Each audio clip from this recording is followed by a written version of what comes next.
She brought him dinner. She brought herself a funeral, behind a half-open door, the laughter of the man she'd loved for 3 years. He didn't lower his voice, he laughed. One word slipped through the gap. It hit her below the ribs, and it stayed. She didn't knock, she didn't scream, she set the bag down, slipped off the ring, placed it on top. Then she walked away. She didn't look back. She thought she was bringing him dinner. She brought herself a funeral instead. Nora Whitfield stood outside a penthouse door on the 31st floor of a building in downtown Chicago. Italian takeout, going cold in her hands. The bag warm against her wrist and cooling by the second, and she stood there, listening. To the man she had loved for 3 years explained to a room full of his friends exactly why he would never marry her. Not whispering it, not lowering his voice. Laughing. The word came through the door first, temporary. It hit her somewhere below the ribs, and it didn't stop moving. It traveled up through her chest, into her throat, and it sat there like something swallowed wrong. She had spent 40 minutes on her hair that morning. She kept thinking about that later. 40 minutes because she'd wanted to look nice for him. She'd left work early. She'd stopped at the place on Michigan Avenue he liked.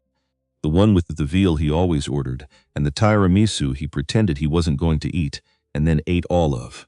She'd carried it 11 blocks in the cold, because she'd wanted to walk, because she'd been happy. That was the part that would sit with her longest. She had been happy, walking those 11 blocks, imagining his face when she surprised him. And now she stood at his door and understood that the face she'd been imagining had never once belonged to her. She didn't knock, she didn't scream. She set the bag down, quiet, against the baseboard where the hallway carpet met the wall. She pulled the promise ring off her finger, the one he'd given her 14 months ago on a rooftop, with a speech she now understood he'd probably rehearsed for an audience that wasn't her. It came off easier than she expected, like her hand had been waiting a long time to give it back. She set the ring on top of the bag, balanced it there, on the paper, next to the veal going cold, and she walked to the elevator without looking back. That was the night Nora Whitfield stopped being someone's convenience. She just didn't know it yet. The elevator doors closed, and she watched her own reflection stare back at her from the polished steel. She looked the same.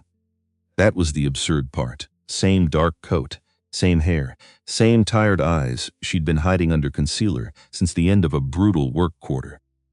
She looked exactly like a woman who had picked up dinner and was heading up to surprise the man she loved. Not like a woman whose entire understanding of the last 3 years had just been taken out through her chest. She thought, absurdly, of a thing her father used to say. Gone 6 years now, her father, but his voice still surfaced at strange moments. He used to say a person can stand almost anything if they see it coming. It's the ones that arrive from behind that break you. And this had arrived from behind. 3 years of it, standing right behind her the whole time, breathing on her neck, and she'd never once turned around. The lobby hit her with cold air and the indifferent noise of a Friday evening in the city. A doorman nodding at someone leaving. A couple arguing quietly near the revolving glass, heels on marble. Nora walked through all of it and registered none of it. She pushed out onto the sidewalk, and the November air slapped her face like it had been waiting. She kept walking. She had no destination. That was the truth she wouldn't admit to herself for another 4 blocks. That she had nowhere to go. Because she had spent 3 years quietly reorganizing her life around a man who had never once reorganized anything around her. Her apartment, the one she'd given up 8 months ago to move closer to his neighborhood, gone. The lease she'd let die because he'd said it made sense, said why pay for 2 places, said it like he was doing her a kindness. Gone. Most of her things were in his 2nd bedroom closet, what Julian had called her overflow space, which she had understood at the time as generosity, and now understood as something else entirely, a arrangement. The way you'd store anything you might want later and might not. Her name was not on his lease. Her name was not on anything that mattered in that building. She had $312 in her checking account until the 15th, a work laptop in her bag, and a half-charged phone. She did the math without meaning to. She was good at math. It was half her job. $312, 2 weeks, no apartment, 30 years old. And she stood on a corner in the cold and understood, with the cold clarity of a spreadsheet, that she had built a life with no exits. Every door in it opened into a room that belonged to him. The phone buzzed. Julian's name lit the screen. She stared at it long enough to read it twice. Then she let it go dark. She stopped at a crosswalk on Wabash, and she stood there while the signal cycled twice without her moving. Temporary. He'd said it the way men say things they've already decided are obvious. Not cruel exactly, almost bored. One of his friends had asked when Julian was planning to make it official. She'd recognized the voice through the door. Derek. Julian's friend from business school, who had always looked at her the way you look at a coat somebody left at a party. Something that belonged to someone, but not to anyone in particular. And Derek had asked. And Julian had laughed first. The laugh came before the words. That was the detail she couldn't dislodge. The laugh meant the answer had always been ready, sitting there, fully formed, waiting for someone to finally ask. I'd rather die, he'd said, and then he'd explained, still laughing, that Nora was the kind of woman you kept around during the building years, loyal, low maintenance, beautiful enough to bring places, but not the woman you built the actual future with. That woman, Julian had said, was a different category entirely. Somebody with the right family, the right name. Somebody whose father golfed with the right people.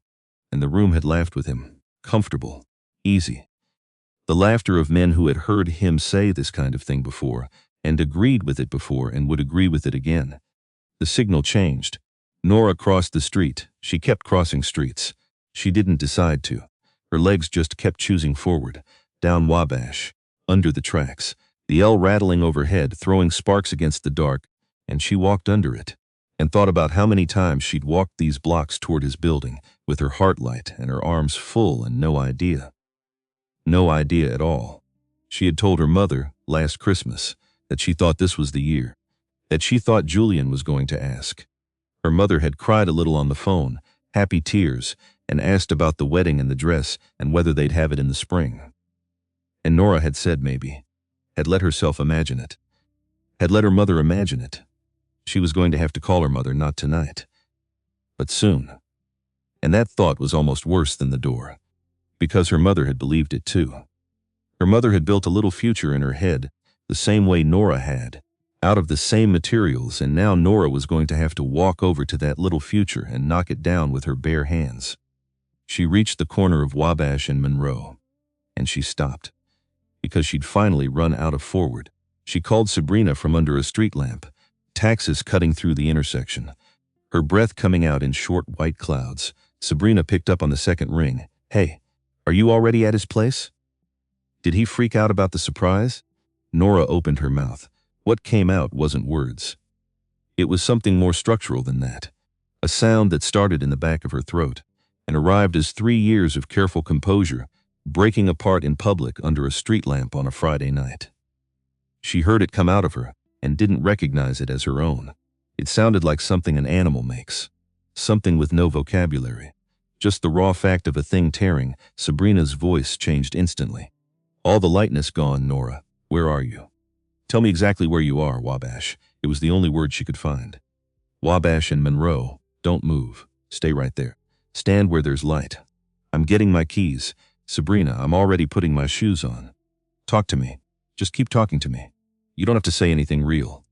Tell me the color of something. And Nora, standing under the street lamp, half laughed and half sobbed and said, the light's orange. Good. Cab. It's yellow. Obviously. Sabrina's voice was moving now. The sound of stairs, of a door, of a woman putting her whole body into getting to her friend. Keep going. What else is yellow? And so Nora stood on a corner in the cold and named colors to her best friend until the cab came. Which was, she would think later, the first genuinely kind thing anyone had done for her in longer than she wanted to count. Not fixing it, not explaining it, just staying on the line and giving her something small enough to hold. Sabrina Locke lived in a third-floor walk-up in Lincoln Park that smelled permanently of coffee and the lavender candles she burned in every room. Small by any reasonable standard, 1 bedroom.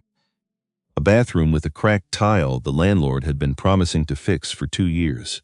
A kitchen where 2 people couldn't stand side by side without bumping elbows. Nora had always found it a little cramped. That night it was the most welcoming room she had ever walked into. Sabrina met her at the door in sweatpants and an old hoodie. took one look at her face, and pulled her inside without a word. She made tea that Nora didn't drink, wrapped her in a blanket that smelled like fabric softener, and sat on the cushion closest to her, not touching, until Nora was ready to be touched.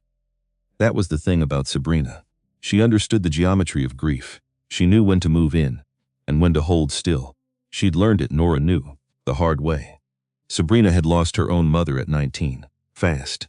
A diagnosis in the spring and a funeral by August, and she'd come out of it with a kind of knowledge most people her age didn't have. She knew that grief doesn't want to be talked out of itself. It just wants a witness, somebody to sit in the room with it and not flinch. Nora told her everything in fragments, not in order. The food, the elevator, the laugh, temporary. The ring on top of a takeout bag outside a door. Sabrina listened without interrupting. When Nora finished, there was a silence that lasted about 4 seconds. "He said he'd rather die," Sabrina repeated, "than marry you," to his friends. Laughing.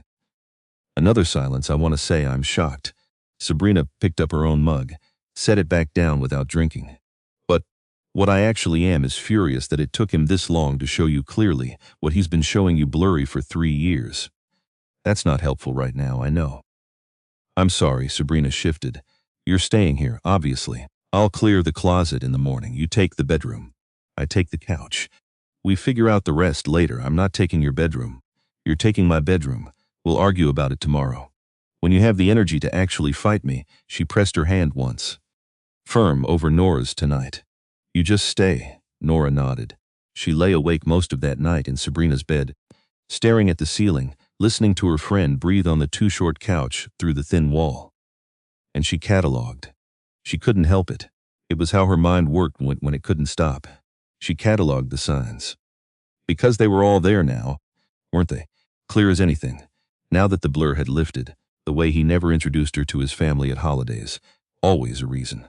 Always something. Small dinner this year. Complicated with my mother right now. Next time. The way next time never came in 3 years of next times. The way he'd steer conversations about the future toward the general and away from the specific. Someday, we'll see. When things settle down. The vocabulary of a man keeping a door propped open with his foot, the way his friends looked at her, which she'd read as shyness on her part, not quite fitting in, and which she now understood as them knowing something she didn't. Every one of them. Watching her plan a future with a man they all knew had no room for her in it. She'd been the last to know about her own life. That phrase would come back to her later, when it mattered most. But it started here, in a too-warm bedroom in Lincoln Park, staring at a stranger's ceiling. Understanding that the person with the least information about Nora Whitfield's life had been Nora Whitfield. Phone had buzzed 6 more times since she's left the building. She hadn't looked. She turned it face down on the nightstand and left it there. The next several days moved in a texture she couldn't describe to anyone who hadn't lived it. Not exactly pain, not exactly numbness. Something in the borderland between them. A low gray static that made ordinary things feel translated from a language she hadn't fully learned. She went to work. Because not going to work was not a financial option. $312 until the 15th. She could not afford to fall apart. Falling apart was a luxury. Grief, she was learning, was a thing that only the housed and the funded could afford to do properly. She had to earn her rent from Sabrina in the only currency she had, which was not being a burden, which meant getting up and putting on the concealer and going to the office and being fine. So she was fine. She answered emails. She sat in meetings. She contributed to conversations convincingly enough that her manager complimented her turnaround on a client brief. She stood in the break room and laughed at something a colleague said and could not, 30 seconds later, remember what it was. She ate when Sabrina put food in front of her. She did not cry again after that first night. The well went dry almost immediately, which disturbed her more than the crying had. She kept waiting for the grief to arrive properly, loud, undeniable, the kind that demands to be witnessed. And instead she got this flat functional endurance that felt less like healing and more like the body doing what bodies do when the mind can't keep up. She thought, sometimes, that she should feel worse. And then she thought about what that meant.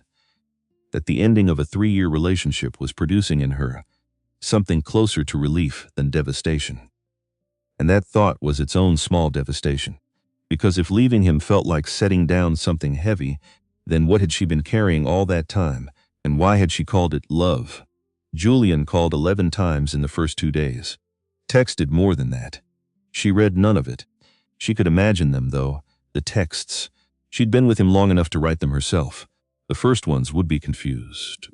Where'd the food come from? Why's there a ring? Are you okay? Then, as the picture assembled itself in his head, they'd shift. He'd realize she'd heard. And then they'd become the other kind. The managing kind. Let me explain. It's not what you think. You're taking it out of context. Come home so we can talk about this like adults. Come home. As if it had ever been her home. On the 3rd day, she blocked his number. With the same mechanical efficiency, she used to cancel a subscription. She sat at her desk on her lunch break and pulled up the contact and pressed the button and felt almost nothing doing it, which told her something she hadn't been ready to hear. About the real temperature of what she'd been calling love. You do not block a person you're still grieving with that little friction. You block them the way you close a window in a room that's gotten cold. She told herself that was strength, and maybe it was. But there was a splinter of something else in it, too. A question she didn't want to hold up to the light. Because if it had been this easy to close the window, then she had been cold in that room a long time before tonight. And she had stayed anyway, and she was going to have to understand why someday. Not yet. Sabrina, to her credit, did not push her toward processing anything before she was ready. What Sabrina did instead was small and constant and load-bearing. She left the good coffee out. She stopped burning the lavender candles because Nora mentioned once that they were making her sad, and never mentioned why, and Sabrina never asked. She screened Nora's calls without being asked. She fielded one call from Julian herself on the 4th day, and Nora never learned exactly what was said, only that Sabrina came back into the room, a little flushed and a little satisfied, and said only, "He won't be doing that again," and left it there. Then came the box. It was the 4th evening. Sabrina had gone to the store, and Nora, restless in a way that felt like her skin didn't fit right, decided to sort through the one box of her things she'd managed to grab from Julian's closet on her way out the door that first night. She'd grabbed it almost without thinking. Muscle memory, the instinct of a woman who'd learned, somewhere, to always keep her important papers in one place she could carry. Documents mostly, old tax forms, her passport, a folder of things she'd kept because you keep things. Her lease from the old apartment, the one she'd let die. A birthday card from her father, the last one, that she couldn't throw away and couldn't quite read either.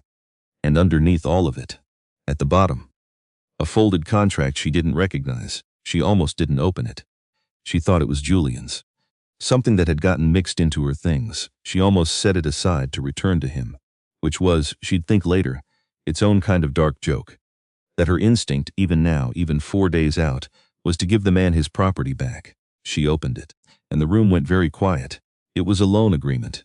Julian's name at the top. A private lender, listed only as a holding company, a string of letters that meant nothing to her.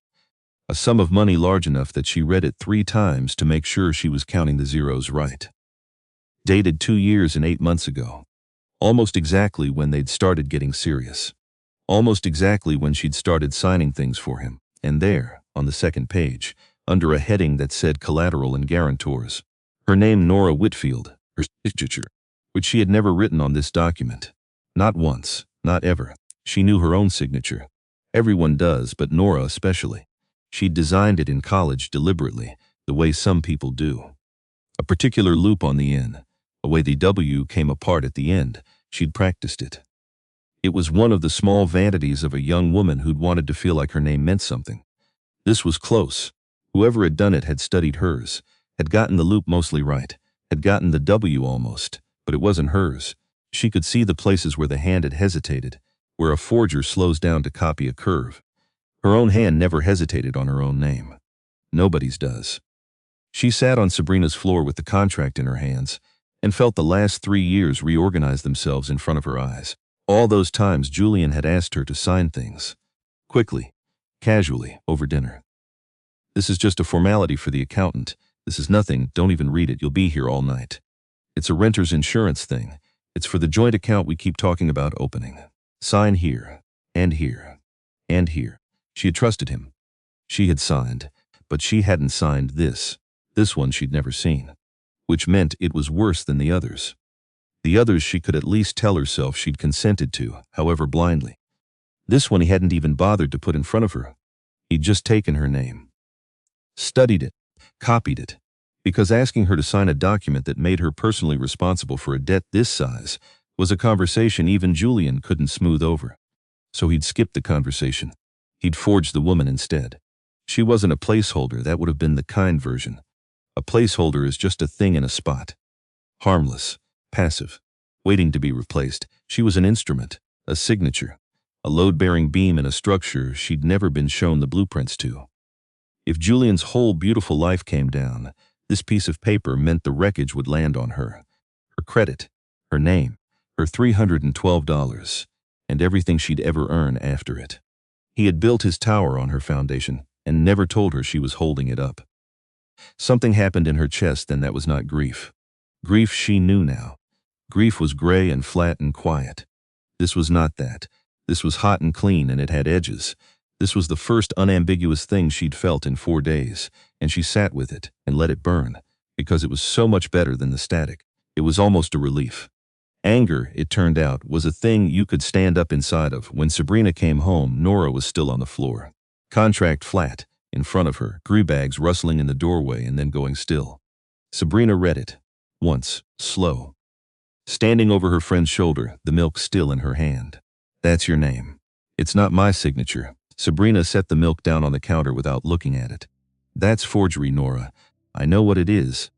Sabrina sat down on the floor next to her, not saying anything for a long moment, because there wasn't a right thing to say. And she knew it for 3 years, Nora finally said. And her voice wasn't shaking, which frightened her more than shaking would have. I thought the worst thing he did was not see me. I thought I was invisible to him, that he looked right through me. That I wasn't enough to hold his attention. She looked up, and her eyes were dry and very clear. I wasn't invisible. That's the thing I got wrong. He saw me perfectly. He saw exactly what I was worth to him. He saw a name he could use. There's a difference between not being seen and being seen for parts. And the second one is worse. The second one is so much worse. Sabrina didn't argue. She didn't comfort. She just reached over and put her hand flat on the contract next to Nora's, like the two of them were swearing on it. What do you want to do? Nora looked at the paper, at her name that wasn't her name, and she folded it back along its old creases. Slow, careful, the way you handle something you've decided to keep. I don't know yet, she said, but I know I'm not throwing it away, and I know I'm not calling him, and I know that whatever I do, she stopped. Started again. Whatever I do, it's going to be mine. Not something he made me do, not something that happens to me. Mine. It was the first time in 3 years she'd said the word mine about anything. She didn't notice, but Sabrina did. Sabrina waited 2 nights. Then she made her move. It was the kind of thing you had to know Sabrina to see coming. She pushed. She built. She'd been building for 2 days, Nora would realize afterward. Leaving little openings. Mentioning she'd been cooped up. Mentioning it would be good to get out. And then, over takeout at the small kitchen table, in a very particular tone, the tone she used when she'd already decided something and was presenting it as a suggestion purely as courtesy. There's a benefit next Friday. The Hargrove Foundation, River North Gallery. My firm has a table and 2 open seats. Nora looked up from her food. No, you haven't been anywhere in 6 days. I went to work. Work doesn't count. Work is survival. I'm talking about living. Sabrina leaned in. You don't have to talk to anyone. You don't have to perform being okay. You put on a good dress. We eat food someone else cooked on actual plates. And we leave whenever you want. I don't want to stand in a room full of strangers pretending I'm fine. You've been standing in rooms full of strangers pretending you're fine for 3 years. At least this time there's an open bar. Nora looked at her for a long moment. Sabrina looked back. Didn't flinch. 1 hour. Nora said. 2. 1 hour is arriving and leaving. 2 is actually being somewhere. 2. Fine. 2. The River North Gallery on a Friday evening was the kind of room that reminded Nora why she'd always had a complicated relationship with money in this city. Vaulted ceilings, warm light against exposed brick. A string quartet near the east wall playing something no one was listening to. White linen, low centerpieces. Women in gowns that cost more than her monthly salary. Men in suits fitted to bodies that spent time with trainers. The whole room smelled faintly of wealth, expensive perfume, good wine, and the particular absence of financial anxiety, which is a smell too if you've ever lived without it. Nora wore the black dress she'd bought for a colleague's wedding 2 years ago and told herself it was fine. It was fine. It was a good dress. But she was aware, in a room like this, of the exact ways it was 2 years old, and she hated that she was aware of it, and she hated that she'd spent 3 years in rooms like this being made aware of it. She had a glass of wine she sipped slowly and carefully, because she hadn't eaten much that day, and could not afford to come apart in public. She was doing fine. She was actually doing fine. Then she felt someone looking at her, not aggressive, nothing threatening, more like a shift in the air pressure of the room, the specific sensation of held attention. You know it when it happens. Some animal part of the brain that predates language lifts its head. Nora glanced across the floor and found the source with an efficiency that startled her. Silas Croft was watching her with the stillness of a man who had already decided he was allowed to look. She knew who he was. That was the terrible convenience of it. 3 years in Julian's orbit meant 3 years of peripherally knowing everyone in Julian's orbit. And Silas Croft had always occupied a specific and quietly uncomfortable place in that geography. He was Julian's oldest friend, 22 years. They'd grown up 3 blocks apart in a part of Chicago that didn't produce many men who ended up in velvet-roped rooms on Friday nights. But the two of them had come up out of it going in opposite directions.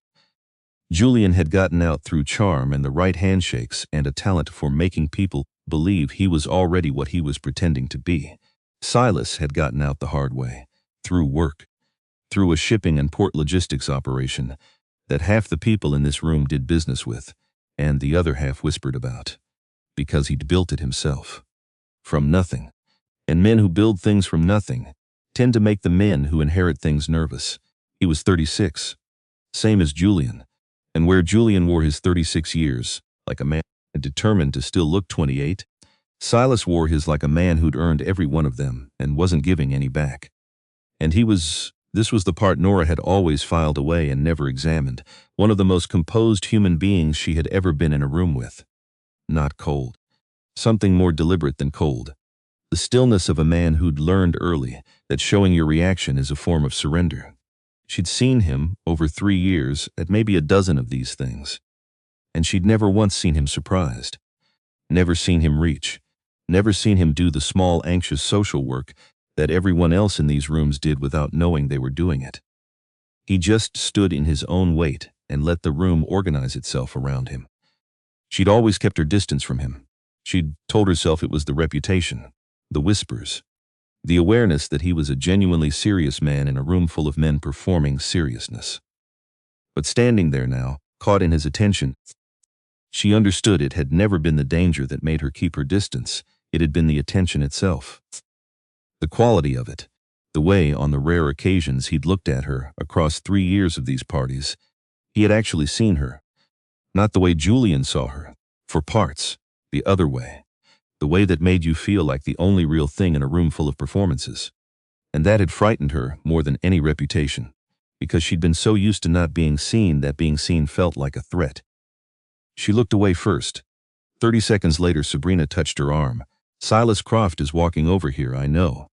Does that require a warning system from me? Or—" "I'm fine." She was not entirely fine. He arrived at the edge of their table with the unhurried confidence of a man who had never once been told no and, therefore, had no physical memory of bracing for it. Up close he was taller than she remembered, broader through the shoulders, charcoal suit, darker tie, a drink in one hand. And he wasn't offering to shake anyone's hand, which Nora noted as interesting. Most men in rooms like this led with the handshake, the status grip. Silas just arrived and stood there, as though his presence was itself sufficient introduction. "Nora, not a question, Silas. I didn't know you'd be here. The Hargroves owe me a favor, the economy of it. The total absence of social lubricant was somehow both off-putting and clarifying. He wasn't performing anything. You look like you're deciding whether to leave. I've been here 40 minutes. I said I'd stay tied 2 hours. Something shifted at the corner of his mouth. Not quite a smile. Recognition of something, maybe. The specific stubbornness of a person keeping a small promise to themselves in a room that didn't care. I heard about Julian, he said, and the room got smaller. The string quartet was still playing. It seemed suddenly very far away. Nora kept her posture level. She'd been keeping her posture level as a form of survival for 6 days. Did you? He called me. Silas's eyes stayed on hers, dark, extremely direct. The eyes of a man who had been in enough genuinely difficult rooms that social discomfort had been burned out of his register. Told me his version. I'm sure he did. I didn't believe it. The directness landed somewhere she hadn't expected. She picked up her wine, took a careful sip, bought herself 2 seconds. That's between you and him. He said you left without a word. Just disappeared? Silas tilted his head slightly. That's not the Nora Whitfield I've watched for 3 years. You don't run from things without reasons other people can't argue with. He said it without flattery. The way someone states observed data, which meant whatever her reason was, he assumed it was airtight. And that assumption, that quiet certainty that she was a person who acted for reasons, did something to her that 6 days of careful survival had not prepared her for. Because nobody had assumed the best of her judgment in a very long time. Julian had spent 3 years gently suggesting her instincts couldn't be trusted, that she overreacted, that she read too much into things. And here was a man she barely knew, assuming the opposite. Assuming that if Nora Whitfield walked out of a room, the room had earned it. Nora set her glass down. I appreciate you coming over, she said, with the specific politeness that communicates the opposite. But I'm not having a conversation about Julian tonight. Silas looked at her for another moment, that stillness again. Then he nodded once, which was somehow more unsettling than an argument would have been. Fair enough, he said. Can I sit down for 5 minutes? Talk about something else entirely. She should have said no. She had every reasonable justification. She was 6 days out of a 3-year relationship with this man's closest friend. She'd just discovered a forged contract with her name on it, and she'd promised herself 2 hours maximum, followed by takeout on Sabrina's couch. 5 minutes, she said. He pulled out the empty chair and sat. He stayed for 45. What he talked about in the first 5 was the gallery, a specific piece on the east wall, a large abstract canvas in deep blues and grays that he said he'd considered buying last year, but didn't, because his building's lighting would have flattened it. He asked if she'd noticed it when she came in. She hadn't. He described it in a way that was neither showy nor trying to impress her. He just described it, the way a man describes something he has actually looked at. The way the blue in the lower third wasn't really blue. It was gray pretending to be blue, and how that pretending was the whole point of the painting, and how the wrong light would tell the lie and the right light would tell the truth about the lie, which was better, which was the thing the painter had actually made. It opened something. She wasn't prepared for it because she used to think about things like that a long time ago. Before she'd folded that part of herself up and put it in a drawer to make room for a version of adulthood that had turned out to be somebody else's. By 10 minutes she was telling him she used to paint. In college. It's nothing serious. Oil on small canvases in a studio apartment with 2 roommates who complained about the turpentine. She'd painted at night, mostly, when the light was gone, and she had to imagine the colors instead of see them. She hadn't thought about that version of herself in years.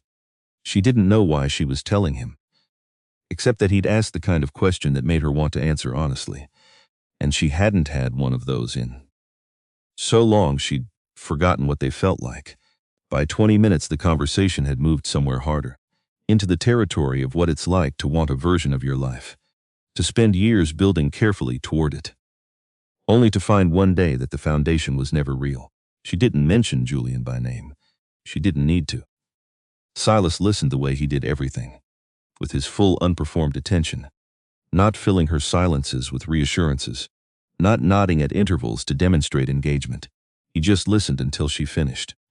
And then he said something that stopped her. You were building towards something real. He just wasn't building it with you. Those are 2 separate failures, and only one of them is yours to carry. She stared at him. What does that mean? It means you don't have to decide that what you wanted was wrong, just because the man you wanted it with turned out to be. He held his drink loosely. The wanting was legitimate. You get to keep that part. Most people When something like this happens, they throw the whole thing out. The wanting and the man both. And then they're afraid to want anything again, because wanting is what got them hurt. But the wanting didn't hurt you. The man did. Don't let him take the wanting too. That's the only thing in this he doesn't already have. Nora looked away, across the room. The quartet had shifted to something slower. Most of the tables around them had thinned. And she felt the words land somewhere. Sabrina's kindness hadn't quite reached. Because Sabrina loved her, and love softens things. And this man didn't love her, and had no reason to soften anything. And so when he said the wanting was legitimate, it came in clean, unmuffled. It came in as fact. 3 years, she said, quietly, not to him, to the air. I gave 3 years to a man who kept me around because I was useful. She heard her own voice say it, and felt the words land in a way they hadn't yet. Not even with Sabrina. Because there was something about saying it in this specific room. To this specific man. That stripped away the last of the protective framing. Silas didn't rush to comfort her.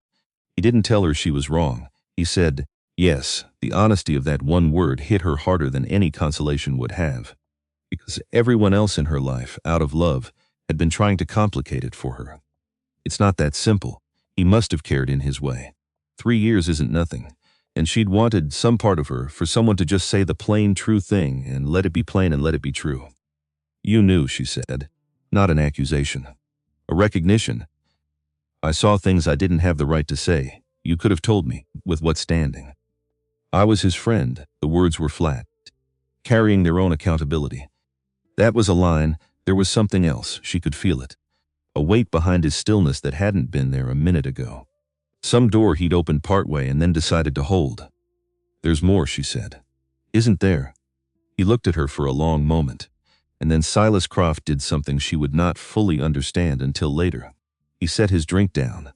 He put both hands flat on the table, and he said the thing that no reasonable man in his position had any reason to say out loud. The lender, he said. On Julian's loan, Nora went cold. How do you? It's me, Nora. I'm the lender. The room kept moving around them, the quartet, the wine, the soft murmur of the wealthy, and she sat there and felt the floor tilt. You loaned Julian money. Almost 3 years ago, before he was serious about you. Before I knew you, his jaw moved. And about a year in, I found out he'd put your name on the guarantee, your signature, which I knew you'd never given, because I've watched you long enough to know you read what you sign. He forged it, and he used it, and I knew, you knew. Her voice came out low, precise, and you said nothing, I said nothing. He didn't look away from her when he said it. That was the thing she would remember. He didn't flinch. Mitch. The man who raised me told me a long time ago that you don't step into another man's promise uninvited. That a loan is a promise. That if I went to you, I wasn't protecting you. I was collecting on him. Using you to do it, his voice dropped. So I held it. I told myself I was staying clean. I told myself it wasn't mine to break. That's the most convenient version of decency I've ever heard. Yes, he said it plainly. Not defending, just agreeing. I've been sitting with that for over a year. And I don't think it holds anymore. Not now. Not looking at you. Nora stood up. Her legs weren't entirely steady, but she stood. Because she'd spent 6 days being handed pieces of the truth by men, one at a time on their schedule, and she was suddenly and completely done, being seated for it. You had a piece of my life in a drawer, she said. For a year, and you decided it wasn't yours to hand back. You and him both. He forged it and you filed it. And between the two of you, the actual person whose name was on the paper was the last to know. Do you see that? Do you see how those are the same thing wearing different clothes? Nora, I have to go. She said it before she could talk herself out of it. Because staying longer felt like a door she wasn't certain she should walk through. Maybe ever. Silas didn't try to stop her. He stood when she stood. Which was the kind of unconscious courtesy men either have or don't. And he said, for what it's worth, I'm sorry. Not for keeping it. For thinking that was the same thing as being decent. She looked at him for one last second, and she almost said something. She didn't know what.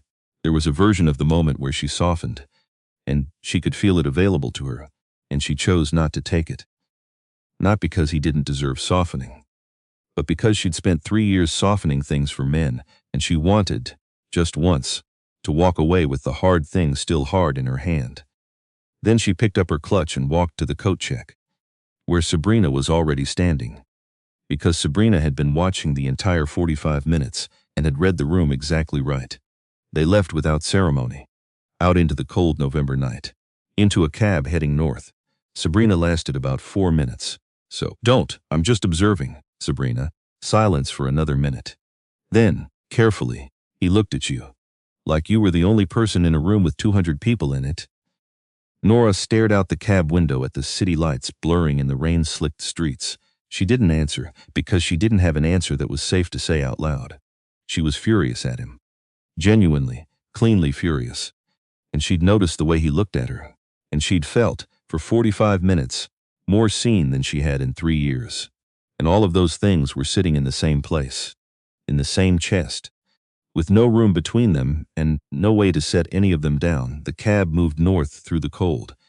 And somewhere behind her, on the 31st floor of a building she'd left 6 days ago, a man who'd forged her name was learning that the woman he'd called temporary had just spent 45 minutes at a corner table with the one person in his whole world he had always quietly understood to be the better version of himself. She didn't know that yet, but it was already true. The first text came 2 days later. She didn't have his number saved. It arrived as an unknown contact at 11:15 on a Sunday morning, while she was at Sabrina's kitchen table with coffee and her laptop, trying to concentrate on a work report she'd read the first paragraph of 4 times. I have every document connected to that loan, all of it, including proof he forged your name. You should have it, not because I want anything. Because it's yours, and you should decide what to do with it. No obligation either way. Nora read it 3 times. She noticed things about it. She couldn't help it. She noticed what it didn't do. It didn't apologize again. He'd already apologized at the gala, and he clearly wasn't a man who repeated himself, because repeating an apology is a way of asking to be forgiven, and he wasn't asking. It didn't offer to help. It didn't position him as the solution. It just put the thing in her hands and stepped back. It's yours, you decide. She'd never gotten a message like that from a man. Every offer of help she'd ever received had come with a rope attached to it. Some small tether back to the giver, some way for them to remain necessary. This one had no rope. It was the opposite of a rope. It was a man handing her a key, and then deliberately walking out of the room so she wouldn't feel watched while she used it. She typed back, "How did you get this number?" His reply came in under a minute. "Sabrina." I asked her first. She said, quote, "It's about time," and sent me your contact. She looked up. Sabrina was in the living room, pretending to watch television. "Doing a very poor job of it, Sabrina." "You gave Silas Croft my phone number," he asked, nicely, which for the record is more than the last candidate ever managed. Sabrina didn't turn around. "And he told me about the contract before he told you at the gala. Called me the morning of. Asked whether it was safe to bring it to you or whether it would break you. Wanted my read." A pause. "You understand what that is, right? A man who calls your best friend to ask whether the truth will hurt you before he tells you the truth. That's not a man managing you. That's a man checking the depth of the water before he asks you to stand in it. He still kept it for a year. He did. And that was wrong." Both things are true. Sabrina finally turned around, draping her arm over the back of the couch. "I'm not telling you to trust him, Nora. I'm telling you to notice the difference between the 2 men. Because you spent 3 years unable to notice differences between men, and I'd like you to get that muscle back before you decide anything. That's all. Notice things. That's the whole assignment."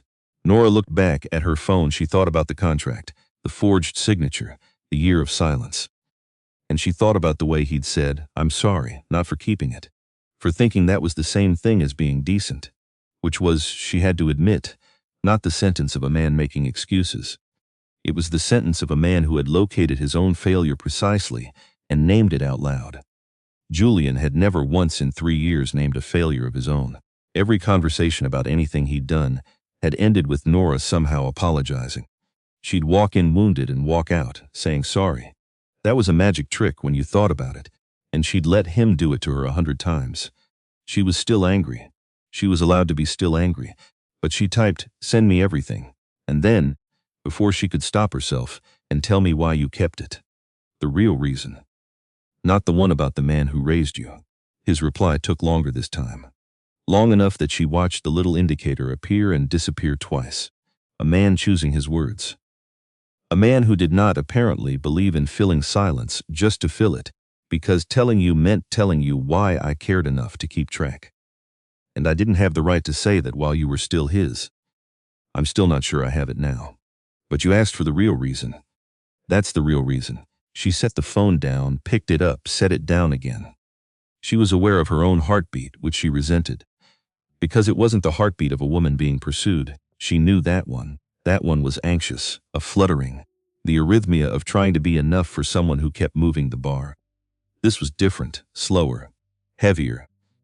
It felt like the heartbeat of a woman being told the truth by someone who wasn't asking her for anything in return. And she didn't have a name for what that did to a body, because it had never happened to hers before. This is a terrible idea, Nora said, out loud. To the room, historically, the terrible ideas are the ones that changed things, Sabrina said without looking up. The documents came that night. All of them. Silas didn't send a threat wrapped in a favor. He didn't send a lawyer. He didn't send a note explaining himself or framing what she was about to read. He sent a plain folder to her email at 9:40 on a Sunday, and a single line beneath it. Everything I have. It's yours now. You decide. Nora sat at Sabrina's kitchen table and read all of it. The original loan, the forged guarantee, with her name on it in that careful, hesitant hand. 2 years of payment records that told a story her 3 years with Julian had never told her out loud. A story of a man falling behind, and falling behind again. Making a payment right before the holidays each year, she noticed, right when they'd take their little trips, and she remembered him being generous on those trips. Remembered him picking up checks with a flourish, and understood now that the flourish had been theater. A man making a show of money he owed to someone else. A man who had built a beautiful, convincing public life on a foundation he could not afford. Using her name as the last plank holding it up, she read until 2 in the morning. And when she was done, she didn't feel triumphant. She'd expected to. She'd expected the anger from the kitchen floor to come roaring back and turn into something like victory. But it didn't. What she felt instead was colder and steadier. The specific clarity of a person who has finally been handed the whole map. After years of being shown only the corners, she could see the whole territory now. Every road. Where she'd been standing, where the drop-offs were. And there was no triumph in a map. Just the sober level knowledge of exactly where you are, which, it turned out, was worth more than triumph, because triumph fades. But a person who knows exactly where she's standing can decide, for the first time, exactly where to go. She met Silas 2 days later. Not dinner, not a drink, coffee in the afternoon, at a small place on the river she'd passed 100 times and never gone inside. He'd suggested it, and she'd noticed that too. Not a restaurant, where a man performs providing for you. Not a bar, where the lights go low and the story writes itself. Coffee, in daylight, by the water, at a table you could see clearly and leave easily. Every choice he made seemed to be a choice about giving her room. The cafe was quiet in the way places are quiet on weekday afternoons. A few people on laptops. A barista who treated Silas with the specific deference of someone who'd been tipped well over a long time to be discreet. They sat at a corner table, the river gray and cold through the wide windows. November laid out flat over the water, moving slow, indifferent to everything. He was different here than at the gala. Jacket off, sleeves turned back once. He looked like a man who'd been somewhere before this and would be somewhere after, and who had carved out this exact window on purpose, out of a day that clearly had a lot of other people's demands stacked in it. She put the folder on the table between them. A printed copy. She'd printed it at the office, standing at the shared printer at 7 in the morning before anyone came in, feeling like a spy in her own life. You could have used this, she said, any time in the last year. You had a forged document that could destroy him. A friend of 22 years, who I'm guessing has done things to you over 22 years that would have justified using it. And you held it. Why? I told you why I held it. You told me a version. She looked at him. I want the part you didn't say. Silas was quiet for a moment. Then he did the thing she was starting to recognize as his particular tell. He didn't deflect. He didn't manage. He gave her the harder answer, because she'd asked for it, and he seemed to operate on some old, unfashionable principle that a direct question created an obligation to a direct answer. The man who raised me isn't my blood, he said. His name is Walter. He worked the docks 41 years. container terminals, back when this city still moved real freight through here. He took me in when I was 14, and nobody else wanted the job. I'd been through a handful of homes by then. I'd made sure of it. I was the kind of kid who broke a placement before it could break me.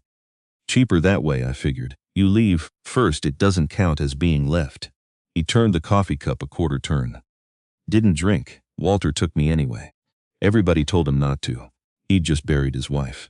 He was barely keeping his own head above water on a dock worker's pay. And here comes this angry kid nobody could hold on to. A pause. The first real thing he ever taught me. He said it maybe 2 weeks in. He taught me the only thing a man really owns in this life is his word. Everything else can be taken. He looked up. I gave Julian my word when I made that loan, that it was between us, him and me, private. And going to you meant breaking my word to settle a score. He met her eyes. So I told myself I was being the man Walter raised. Keeping my word even when it cost me. Even when I hated it. A breath. But that wasn't the whole truth. That was the flattering version.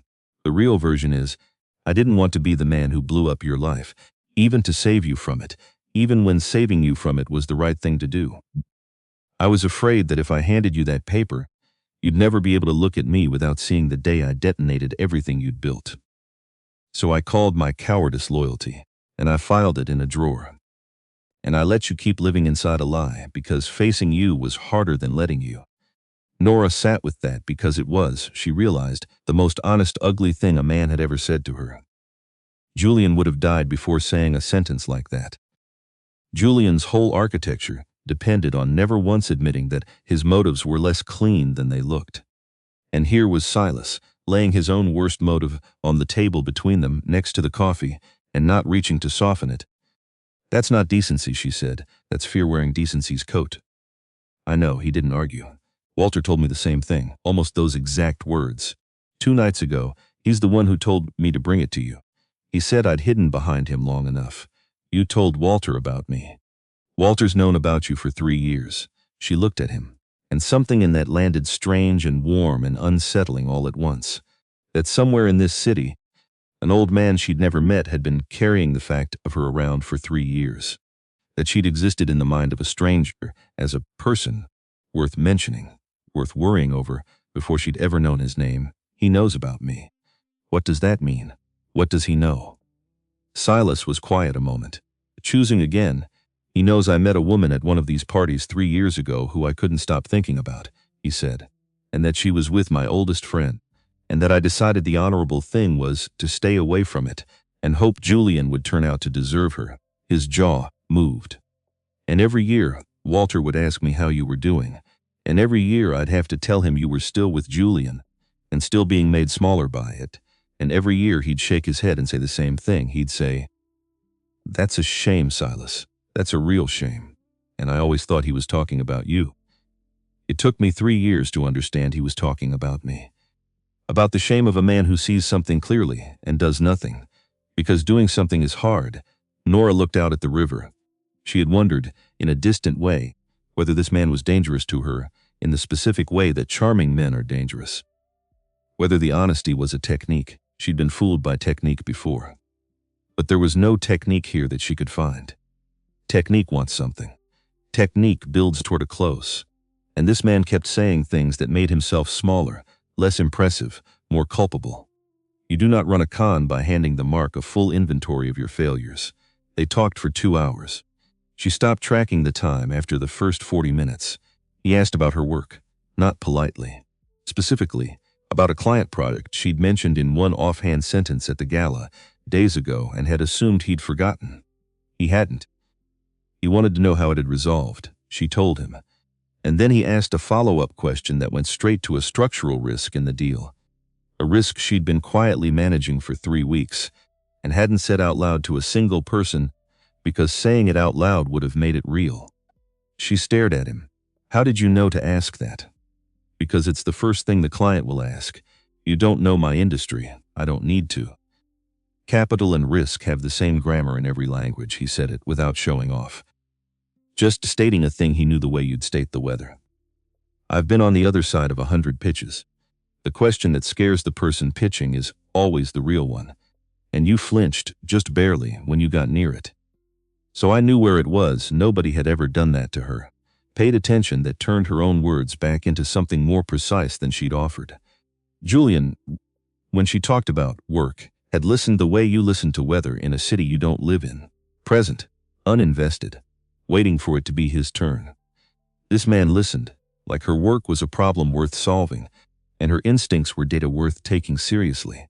And she realized with a small, painful jolt that she'd forgotten what it felt like to be taken seriously by someone she wasn't paying to do it. She asked him, somewhere past the first hour, what it was actually like. Running the thing he ran.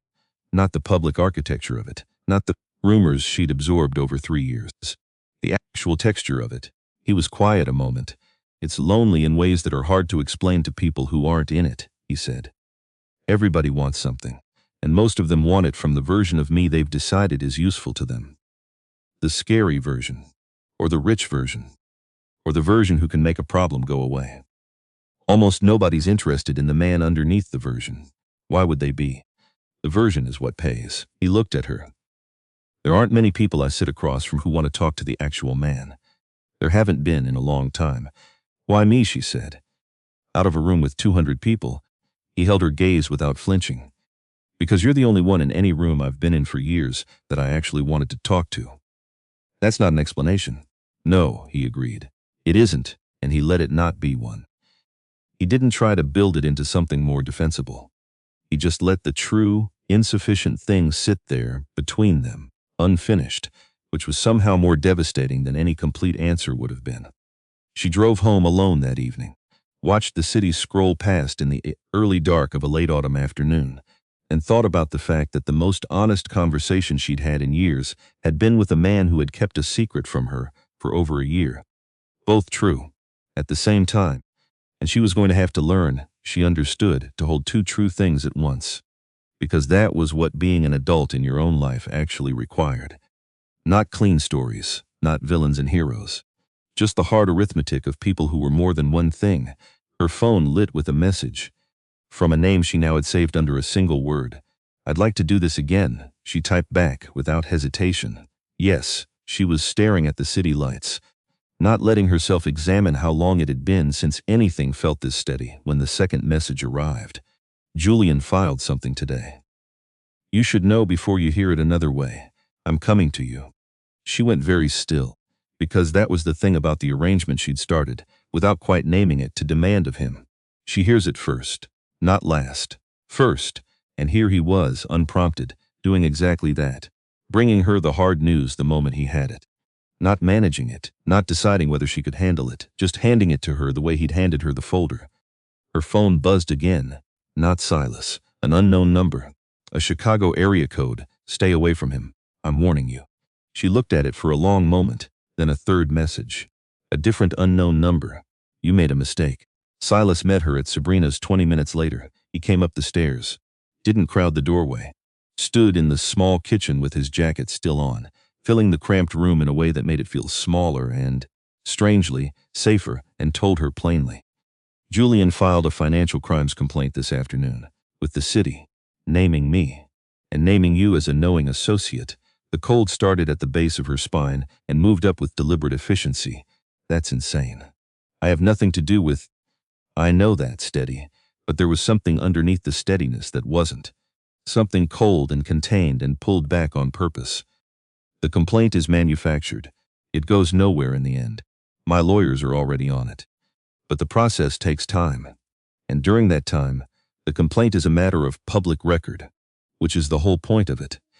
He doesn't need it to succeed. He needs it to exist. She understood before he finished. He's going to leak it. He already has. One journalist. Someone who owes him coverage. His jaw was tight. By tomorrow morning, it gets framed as an ongoing investigation. Your name attached to a financial complaint. Involving a man half of Chicago whispers about. Nora put both hands flat on the counter. Her brain ran the math. Fast. Brutal. It was the thing her brain did best, and she hated it a little right now. Her job, her career. 3 years of building a reputation in a city where reputation is architecture. Where your name in the wrong sentence follows you into every room you'll ever try to enter after. Her name in print next to the words financial crimes. Next to Silas Croft. Every client she'd ever pitch would run that search. every colleague, every future employer. And they wouldn't read the correction that came a week later out of breath, if it ever came at all. They'd read the headline. They always read the headline. "He's trying to destroy me," she said. No heat, just recognition. The flat statement of a fact she was still turning over. Not hurt me, destroy me, my job, my name. The whole thing, she heard her own voice from a slight distance. Because I found the contract. Because I stopped being useful and started being dangerous. That's it, isn't it? That's the whole reason.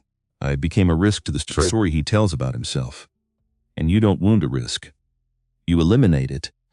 She stared at the counter for a long moment, and then something happened that she hadn't expected. She'd expected to fold. Some part of her had been braced to fold since she saw the first unknown number. But she didn't fold. She got quieter.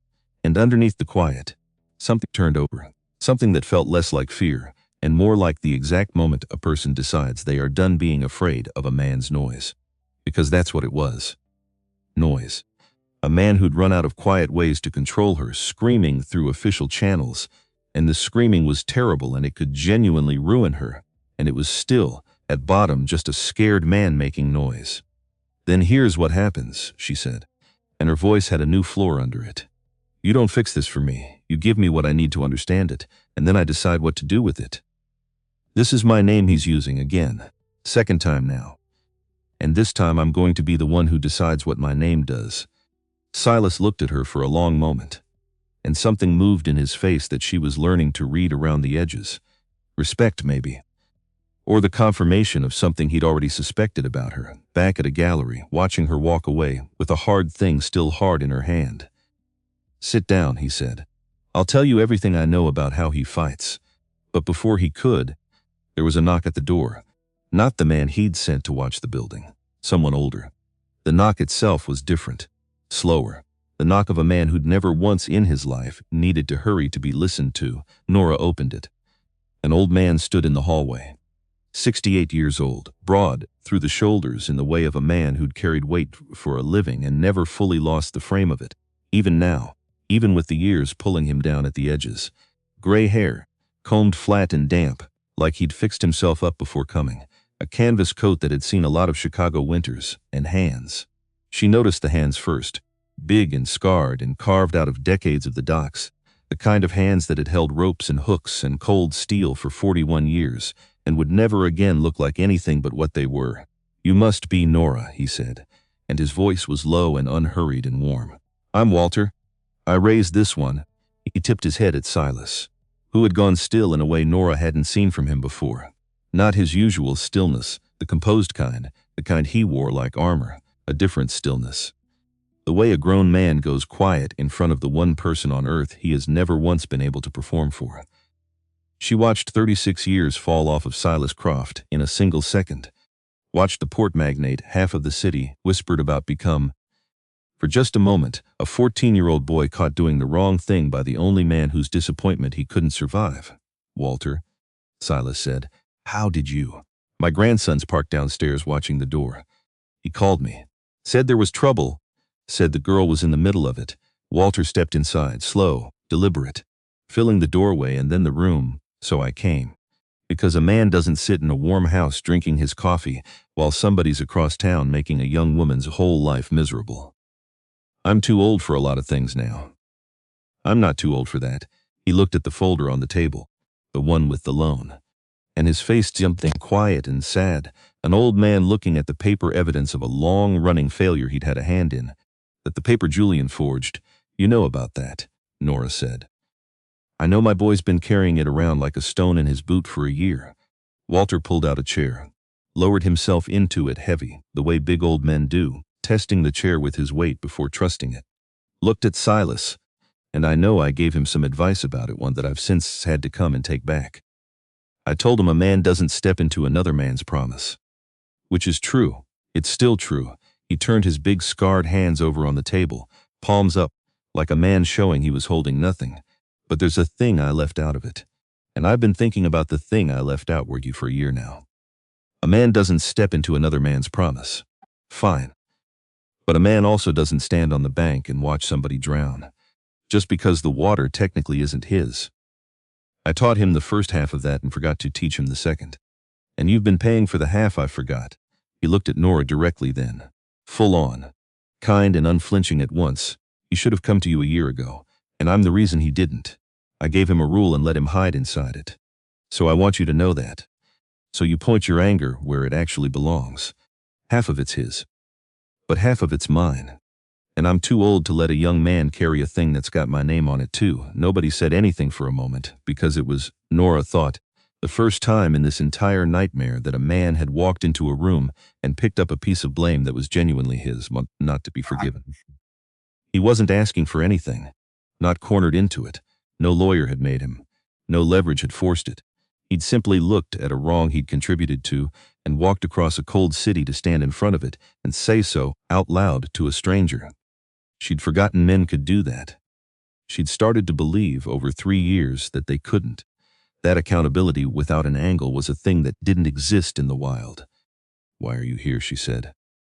Really, the old man leaned back, and for a second the whole cramped kitchen seemed to arrange itself around him, the way a room does around a man who has earned, over a long life, the right to fill it.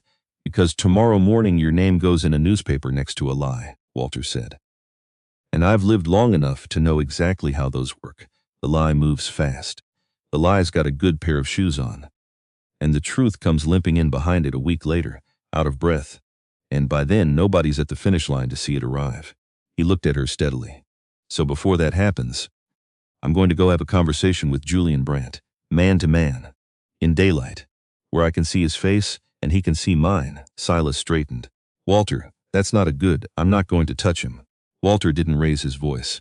He didn't need to. That was the whole thing about the man Nora was learning. He'd apparently never in his life had to raise his voice, because a voice that quiet, that certain, made you lean in to catch it, and a man you lean in to catch has already won the room. I've never once in my life had to hit a man to make him understand me. I'm going to sit across from Julian Brandt in the light of day and tell him the truth about himself. Out loud, which is a thing nobody has ever done, I'd bet. Not once. Men like that, everybody around them is either too polite, or too scared, or too paid to say the true thing, and it rots them from the inside, being told only the flattering version their whole life. Sometimes the only medicine left is an old man they've got no use for, who can't be bought and can't be scared, looking them dead in the eye and saying it plain. The kitchen was very quiet. Nora looked at this old man. This retired dock worker in a canvas coat with damp combed hair, who had driven across a cold city on a weeknight to sit in a stranger's cramped kitchen and offer to carry the truth to a man's face on her behalf. And she felt something she had not felt in 8 days, something she'd almost forgotten the shape of. She felt like somebody was standing beside her, not in front of her, deciding for her, not managing her or handling her or protecting her from her own life. Beside her, shoulder to shoulder, facing the same direction, at the same thing. "I don't need you to fight him for me," she said, gently, because she meant it gently. "I've had enough of men handling my life. I've had a lifetime of it, actually, and I'm not going to trade one man handling it for a kinder man handling it. That's not the trade I'm looking for anymore. I hear you." Walter's eyes crinkled at the corners, and there was real warmth in it, and real respect. "And that's exactly right. So let me be clear about what I'm offering. I'm not fighting him for you. I wouldn't do that to you. I'm going to go say a thing that's mine to say, because I had a hand in this and I want to look the man in the face who used a girl the way my own boys used my rule. That part's about me. That part's mine." He nodded at the folder on the table. "You've already got the weapon that matters, right there. That's yours, and it stays yours, and I wouldn't touch it. I'm just going to make sure the man's good and afraid before you decide whether to use it. Softening him up isn't the same as fighting your fight. It's just an old man clearing his throat before you take the floor." And Nora, everything, despite the fear still cold in her spine and the 2 unknown numbers still lit on her phone, almost smiled, because he'd heard her. He'd actually heard her.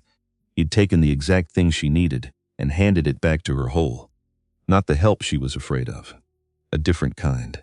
The kind that made her bigger instead of smaller. Walter went to see Julian on a Tuesday morning. Nora wasn't there. She'd wanted to be, she'd asked. And Walter had looked at her across the small kitchen table with those kind, unhurried eyes, and said one thing that settled it. "No, sweetheart, and not because you can't handle it. You could handle a room full of Julians before breakfast. I can see that in you already. It's because of what he'd become if you were there. A man like that performs for whoever he wants something from, and he still wants something from you, even now, especially now. If you're in that room, he plays to you, and I don't get the real man. I get the version, but an old man he's got no use for, an old man he can't sell anything to and can't charm and can't scare. That's a different kind of mirror. That's the only kind of mirror that shows a man like Julian what he actually is, so she waited. But afterward, she heard the shape of it. Some of it from Silas, who'd heard it from the two men he'd sent to sit in the lobby and watch. And most of it much later from Walter himself on a snowy night, with a glass of whiskey warming between them, when she finally asked him to tell her the whole thing, start to finish. And he did. And it went like this. Walter walked into the lobby of Julian Brandt's building at 9 in the morning, canvas coat, gray hair combed flat, hands in his pockets.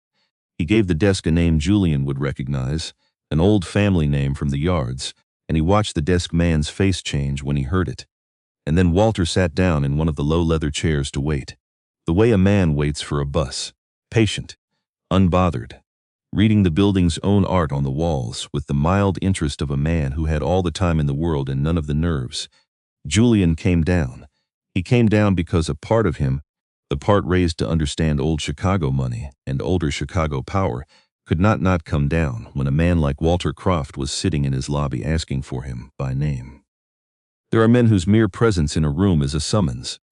Walter had spent 41 years becoming one of them, not by force, but by the simple accumulated weight of a life in which he had never once been the one to look away first. Julian sat across from him in the lobby cafe, in the corner, away from the desk.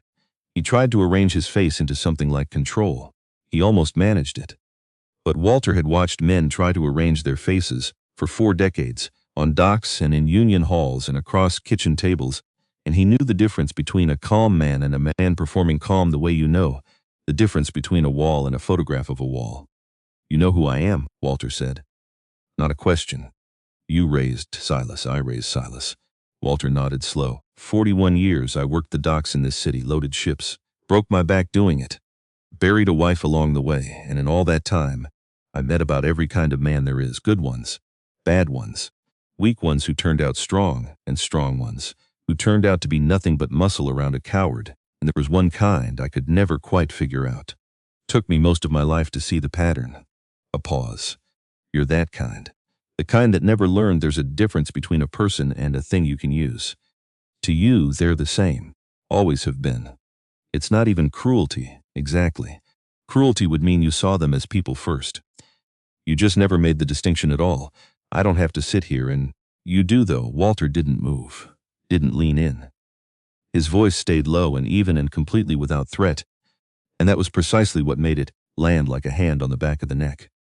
You do have to sit here, because if you get up and walk away from an old man in your own lobby, in front of your own doorman, in front of the 2 men over there, who both work for a friend of yours and are watching this whole thing, everybody's going to spend the rest of the week wondering what a dock worker said that made Julian Brandt get up and run.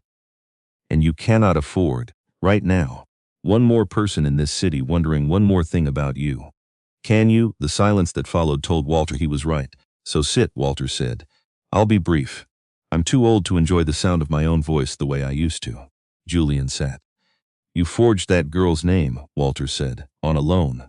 Studied her signature and copied it in your own hand and put her on the hook for money she never knew existed. And when she found the paper, when she finally figured out what you'd quietly made her into, you didn't feel 1 ounce of shame. I know you didn't. Shame wasn't available to you. What you felt was exposed. And a man like you, being exposed feels exactly like being attacked. So you decided the answer was to burn her down before she could burn you. That about the size of it, you don't know anything about. I know she trusted you. Walter's voice didn't rise, but something in it hardened. The way water hardens into ice, all at once. And now it's a different substance entirely. I know she gave you 3 years of her one life. I know she gave up her own apartment to move closer to yours because you made it sound like a step towards something. Kept her things in your spare closet, like a guest in a house she'd let herself believe was going to be her home. And you let her believe every bit of it. Because a woman who believes she's building a future with you will sign anything you slide across a table without reading it. That was the whole use of her, wasn't it? Her trust was the tool, not her name. Her trust. Her name was just where the tool left its mark. He leaned back. You didn't just lie to that girl, son. Anybody can lie. You engineered her. You took a whole living person and machined her down into a part that fit your needs. And that's a specific kind of low that most men, even bad ones, never get down to. It takes real work to get down that far. It takes years of practice. Julian's jaw was tight. His hands had gone still on the little cafe table. Why are you here, he said. And for the first time his voice had lost its polish entirely. The bottom fell out of it. What do you want, money? Is that it? You want me to write a and here, Walter said. The old man had laughed, once, short and genuine and almost sad. See that? That right there, Walter said. That's the whole thing about you, in one sentence. You think everybody who walks up to you is running an angle, because everything's a transaction in your world. There's no such thing to you as a man who does a thing simply because it's right. You can't even picture it. You genuinely cannot imagine an old man crossing a cold city on a for any reason that isn't a payday. He shook his head. Slow. I don't want your money, Julian. I've got a paid-off house and a pension and more than I need. I don't want a single thing from you. I came here to do one thing and one thing only, and I'm about to do it. So listen. He leaned forward. The first time in the whole conversation he'd moved. You built your entire life on a woman's name, and you thought that made you a man. It didn't. It made you a liar with good tailoring. And here's the part you're too young and too frightened to understand yet, so I'm going to say it slow. A man doesn't own much in this world he can't lose. His money can go, and yours is going.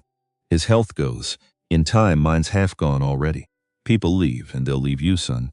All of them, and that's already started too. The one thing a man actually owns, the only thing that stays his no matter what, is his word. And you spent yours, years ago.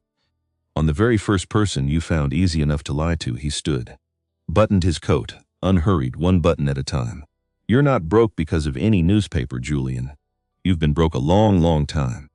The newspaper's just the first part everybody else can finally see. And then Walter Croft did the thing that Julian Brandt would repeat to no one, ever, as long as he lived, and never forget as long as he lived. He reached out and put one big, scarred, dock-worn hand on Julian's shoulder. Not hard, not a threat. The gentle, terrible way you touch a person you pity. I knew men who worked the yards alongside your grandfather, Walter said quietly, before he made his money and taught everybody after him to forget where it came from. Hard men, those. Dangerous men, some of them, but their word was iron. You could build a house on a thing, one of those men said, and you'd have been ashamed to stand in front of a single one of them the way you're sitting in front of me right now. And somewhere down in you, under all that good tailoring, in the part of you that's still a scared boy who learned early that lying was easier than being loved. You know it. He straightened up, took his hand back. That's all I came to say. It's a cold one out there today. Button up, and he walked out. He didn't look back. Julian sat in the lobby of his own building for a long time after the old man left. The two men Silas had sent said. Later he didn't move for almost 20 minutes. He just sat there in the corner of the cafe, staring at the middle distance, a cup of coffee going cold in front of him he never touched. Like a man in the middle of doing a long piece of math he did not want the answer to, and could not, now, stop himself from finishing. Julian went quiet for 3 days after that. Silas had predicted it, almost to the hour. Men like Julian, when the pressure comes from a direction they can't buy off or charm past or outmaneuver, they don't grieve and they don't reflect. They retreat. They regroup. They go dark and they rebuild the story from the ground up, because the story is the only thing they have, and a man like that will always choose repairing the story over preparing himself. When Nora finally heard the whole of it, months later, snow coming down outside the window and whiskey going warm in her hand, she was quiet for a long while. You didn't threaten him, she said. You didn't have anything on him. You didn't ask for anything. You just told him the truth to his face and walked out. That's usually enough, Walter said. People think power's a thing you do to a man. What you can take from him, what you can make him afraid of. Most of the time it's nothing but this. It's being willing to say the true thing out loud, in the light, when everybody else in a man's life is too polite or too scared or too well paid to say it, he turned the glass in his big hands, watching the light move in it. The world's full of men who'll whisper the truth behind your back. That's cheap. That costs nothing. It's a rare thing, a genuinely rare thing, to find one who'll walk into your own lobby and say it to your face and ask nothing at all for it. That's the whole trick, sweetheart. That's the only real power I ever had in my life, and it's more than enough. It always was. Nora used the 3 days of quiet. She and Sabrina sat with a lawyer Silas trusted, a sharp, economical woman named Priya, who had been in genuinely difficult rooms and walked out of them having won. Priya didn't do reassurance. Nora liked her immediately for it. She sat at Sabrina's small table with the folder open in front of her and read every page twice and asked questions in a flat, fast, unsentimental voice. And by the end of the first hour, Nora understood that she was, for the first time in this whole thing, in the presence of someone whose entire job was to be on her side without needing anything from her but the truth. They mapped it out over those 3 days. Not a leak. Not a social media cascade, which was what Julian would expect because it was what Julian would do. Something more precise, more patient. They had the forged contract. They had 2 years of payment records. They had the truth in order, on paper, notarized and dated and impossible to wave away. And Nora was learning, the single most valuable thing in a fight like this, which was a story that happened to be entirely true, told by a person who had stopped being afraid. And then the quiet broke. It broke on a Thursday at Nora's desk, 11 in the morning. Her phone lit with a name she hadn't seen in almost 2 years, Julian's cousin. "Hey, can we talk? In person. It's about Julian and I think it's important." Nora stared at the message for a long moment.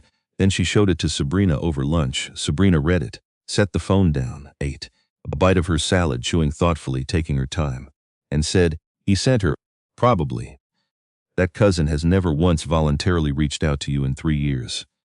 She skipped your birthday dinner twice and told Julian she had a conflict both times. And both times the conflict was that she didn't want to come." Sabrina pointed her fork at the phone. "He's running a play. This is a play. I know it's a play, so you're not going." Nora picked up her own fork, put it down without using it. "I'm going." Sabrina looked at her. "Because if I don't go, it looks like I'm hiding," Nora said. "And I'm done hiding from things. I spent 3 years hiding from things, mostly from what I already knew and didn't want to look at. I'm not doing it anymore, even the smart version of it. And besides," she met Sabrina's eyes, "I want to hear it. I want to hear the exact version of the story he's selling. In the wild, from the mouth of someone he sent. Because I can't fight a story I haven't heard, and he's about to tell one to the whole city. And this is my one chance to hear the first draft." The cousin chose a wine bar in River North for the meeting, which told Nora everything about the framing Julian intended before she even walked in. A civilized, semi-public conversation among reasonable adults. On territory built for the performance of reasonableness, where raising your voice would make you the unstable one, where the setting itself did half the work of the argument. It was a good choice. It was exactly the choice Nora would have expected. Julian had always understood that the room was part of the message. The cousin was already there when Nora arrived. Sitting at a high top near the window in a camel coat, working through a glass of white wine with focus.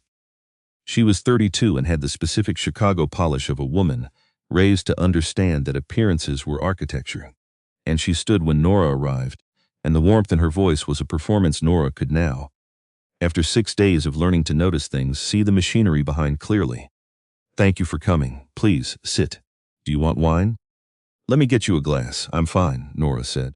She sat down.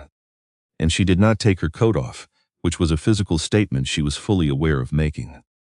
A woman who takes her coat off is settling in. A woman who keeps it on is telling you she reserves the right to leave at any moment and telling you she wants you to know she's reserving it. "I'm worried about you," the cousin began. Nora said nothing. "I know things ended badly. I'm not here to relitigate that. I really am not." A carefully constructed pause, textured with performed reluctance. "I've heard things about you and Silas Croft, and I care about you too much not to say something. Nora, he's not a safe person, and I don't mean the reputation, the whispers, all that. I mean specifically. Julian knows things about Silas that you don't, things he never shared with you all these years, because he was protecting the friendship. And now that you're— What things? Nora said. That's not— Julian just wants you to be careful. For your own sake. He has information that would change your mind about all this if you'd let him. Julian sent you here, Nora said. Level, her hands still on the table, to tell me Silas is dangerous. And that Julian has information. That's the whole message. Now that you've delivered it. She watched the woman's face move through its small adjustments. What's the information, Nora? If you have something real, say it. I didn't come here to watch someone recite lines that belong to someone else. The cousin's expression shifted, the warmth cooling by degrees, and something more honest, less flattering, rose up underneath it. She set her wineglass down. You want real? Fine. She leaned in and her voice dropped. Julian is telling people you left him because you were already involved with Silas, that it was an affair. That it had been going on for a long time. He's got 3 people lined up who'll swear the timeline lines up. And there's more. He's telling everyone that Silas has been circling you for years, manipulating the whole situation from the shadows. That your leaving Julian wasn't even your own idea. That it was Silas's. That you didn't walk out on your own 2 feet. You were played. You were a piece someone else was moving. That's the version. Wife who cheated, best friend who schemed, and Julian the poor fool who never saw it coming. Nora felt the cold move through her, because it was, she had to admit, a good story. A vicious, effective, precisely built story. It took the one true thing, that there was now something between her and Silas, and used it to poison the whole account backward through time.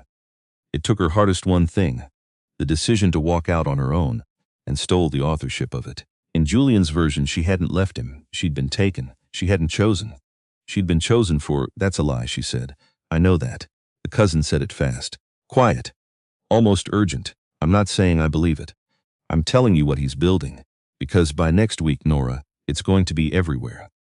Every circle you two have ever shared. Every contact. Every colleague who knows the both of you. She held Nora's gaze. He's going to make you radioactive.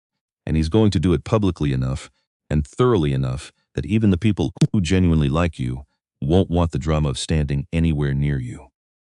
That's the goal. Not to convince everyone. Just to make you too expensive to be seen with. The wine bar moved around them. Someone laughed at the bar. A low jazz track played through the ceiling speakers, the whole ordinary world going about its ordinary Thursday, indifferent. Nora breathed through her nose. Slow. She'd started doing that, she realized. Breathing the way she'd watched Silas breathe in a difficult room. She'd picked it up without deciding to. The way you pick up the habits of people who make you feel steady. Why are you telling me this? She said. If you're on his side. I'm not on his side. The cousin's voice dropped further, and for the first time in the whole conversation it sounded like a real voice, an actual person underneath the camel coat and the polish. I love my cousin. I've loved him my whole life. But what he's doing is wrong. It's just wrong, Nora, and I know it, and I'm not comfortable being the person who delivers it with a warm smile and calls it concern for you. She picked up her wine glass, not to drink, just to hold, to have something to do with her hands. I told myself I'd come and deliver his message, and then I got here and looked at you and I couldn't do it clean. So I'm doing it dirty. I thought you deserved to at least know what's coming for you. That much I could do. Nora looked at her for a long moment. Then she nodded once. Thank you, she said. For the honest part, she stood. She put her coat on, which she'd never taken off, so really she just settled it on her shoulders. A small ceremonial thing. She picked up her bag. Nora. The cousin's voice stopped her. What are you going to do? Nora looked back at her from the edge of the table, and the answer she gave was not the one she'd walked in with. She'd walked in with a careful answer, a lawyer's answer, something about waiting to see and taking it as it came.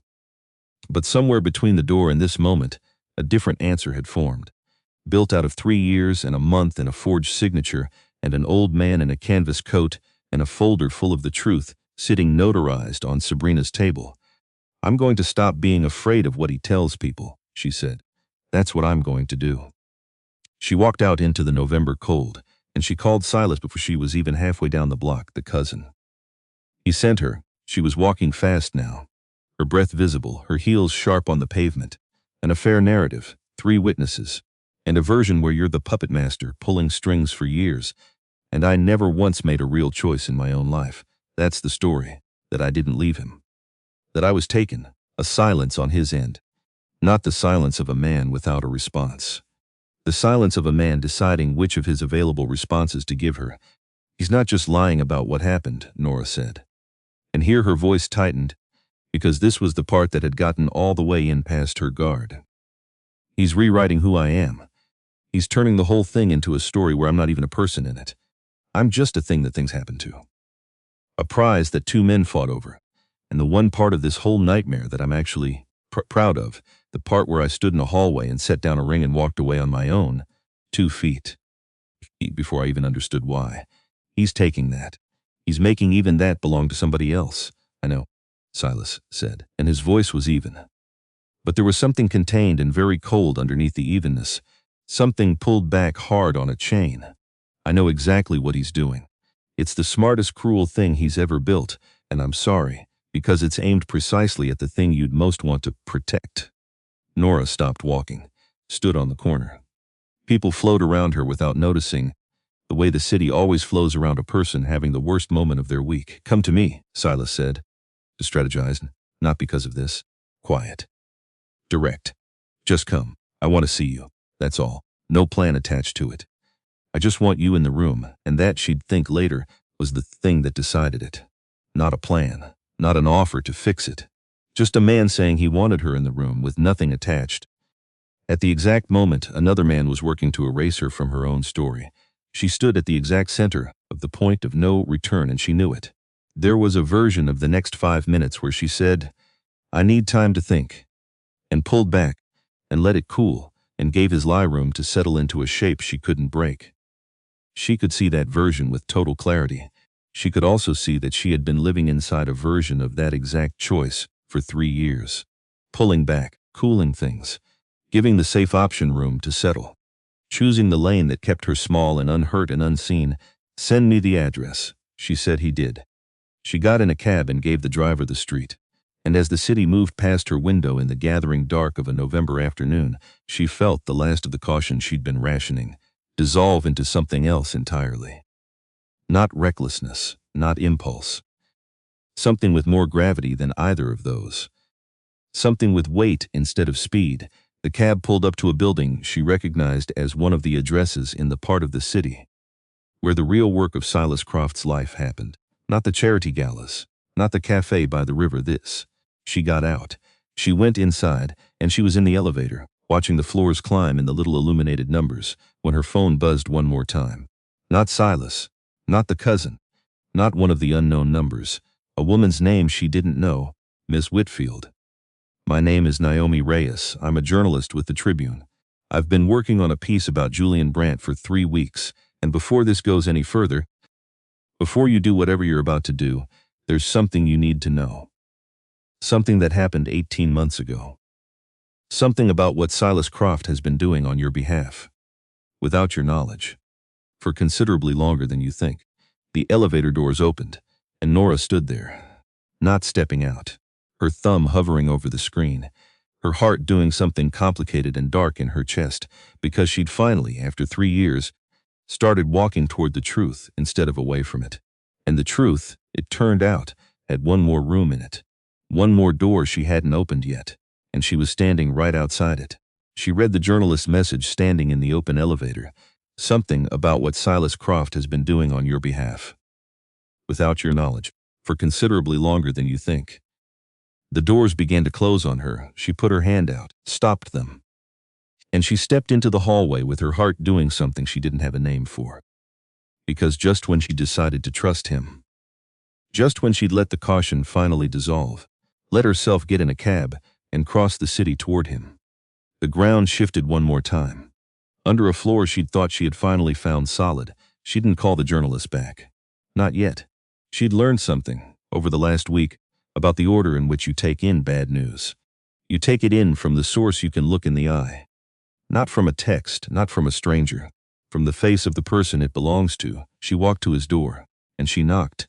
Silas opened it. And she saw immediately that something had changed in him since the cafe. The stillness was there, it was always there, but the temperature underneath it was different, colder. Something had happened in the space between her cab ride, and this moment, and it had happened to him too. "What is it?" she said. Not what happened. Not are you okay? She'd learned his register well enough by now to know that the direct question was the only kind he'd answer straight.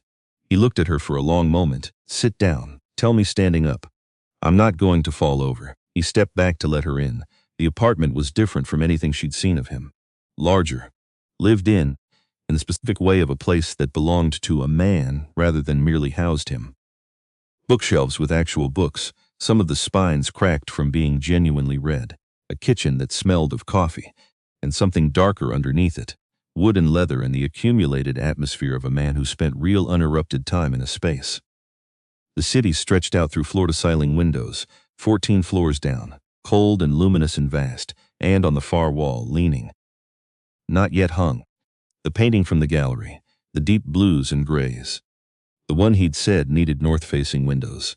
Standing there against the exposed brick like it had been waiting a long time for something. She saw it. She understood, in a single fast flash, exactly what it meant that it was here, and she filed it away and said nothing. Not then. Because there was a harder thing in the room, and she'd learned to take the hard things first. "A journalist just messaged me," she said. "Naomi Reyes. Tribune. She says there's something you've been doing. For 18 months. Something I don't know about. So you're going to tell me, before she does. That's the order this happens in now, remember? I hear it from you first." Silas went very still, and she watched a thing move through him that she'd never seen before. Not guilt, exactly. Something heavier than guilt. The look of a man watching a bill come due that he's known about for a long, long time, and has spent that whole time not looking at. He stood by the window with the city behind him, and he told her, 18 months ago, he said, Julian was seeing someone else. While he was with you, a pause. Her name is Delphine Omont, the daughter of one of his business partners. He was running the two of you at the same time, and he was good at it. Because he'd had a lot of practice at running more than one thing at once. Nora sat down. She hadn't decided to. Her body decided it for her. "I didn't know." "No. You didn't." His jaw moved. "I found out 16 months ago. Someone in Julian's world thought the information would buy them a favor from me. It didn't. But I had it. You found out." Her voice was level. Too level. The kind of level that costs something to maintain, and you didn't tell me. Again, I went to him. Silas didn't look away. I told him he had 2 weeks. End it. Tell you himself, or I would. And he ended it. Or he ended the part I could see. And then he came to me and swore, looked me in the eye and swore that he'd tell you. A breath. He didn't. 2 weeks passed. The 2 weeks became a month. The month became 2 months. And I kept telling myself I was waiting for the right moment to tell you myself. That forcing it out of him hadn't worked, so I'd do it clean, on my own, when the moment came. That moment never came. Because there is no right moment to tell someone that. There's just the moment you finally decide you're more afraid of them living the lie than you are of what the truth will do to how they see you. Nora stood up. She walked to the window. She put 2 fingers flat against the cold glass and felt the temperature travel up through her hand into her arm. 16 months. She'd spent 16 more months building a future with a man who'd been running her in parallel with someone else. 16 months of little plans, of telling her mother it might be the year, of imagining a spring wedding, while 2 men who both claimed to care about her sat on the one truth that could have set her free. One of them out of pure cruelty, because Julian's silence was cruelty, and one of them out of some tangled, high-minded idea of honor. And the result, the actual result in the actual world, was identical. She'd stayed in the dark. Because every man in her life had decided, one way or another, that the dark was better for her than the light, she said, to the glass. Not turning around, because the only honest way to tell you about Delphine, Silas has said, and his voice was quiet behind her, was also the version where I told you why I cared enough to confront him about it in the first place, and I didn't have the right to put that on you. Not while you were still his. To walk into your life and blow it up and, in the same breath, tell you I'd been in love with you for a year and a half. That's not saving you. That's using the truth to open a door for myself. So I told myself I'd wait for a version where I could give you the fact without the confession attached, and that version didn't exist, and I waited for it anyway. For 16 months, she turned around. That's the second time, she said. The second time you've hidden something from me and called it decency. Her voice cracked, just slightly. The first real crack in the composure she'd been holding since the cafe by the river. The contract. And now this, you keep making these choices for me. About what I can handle. About when I'm ready to know my own life. And you keep dressing it up in this careful language about rights and lines and standing. And underneath all of it, it's the same thing. It's a man deciding what a woman gets to know about her own life. Which is exactly what he did. You just did it more gently, and told yourself the gentleness made it different. I know. Due to you. She took a step toward him. Because I need to understand something, and I need you to tell me the true version even though it's going to be ugly. Because you've been good at that. It's the one thing you've been good at. Did you keep it? Because you honestly thought that was right for me. Or because some part of you thought that if you waited long enough, if you just let it sit and rot from the inside, I'd leave him on my own eventually. And you'd be standing right there when I did, clean hands. The good one. The one who never blew anything up. Did you keep the truth from me because it served you to keep it? The silence on his end was the longest one yet. Longer than any of them. And it was the silence itself. Not any answer he could possibly have given. That told her everything she needed to know. I have loved you, he said finally. Since the night Julian introduced us 3 years ago. That's not a convenient thing I'm reaching for now, to make this land softer. It's a fact I've been managing every single day for 3 years. And every choice I made, including every one of the ones you're standing here rightfully furious about, was made inside that fact. Which does not excuse a single one of them. I want to be clear that I'm not offering it as an excuse.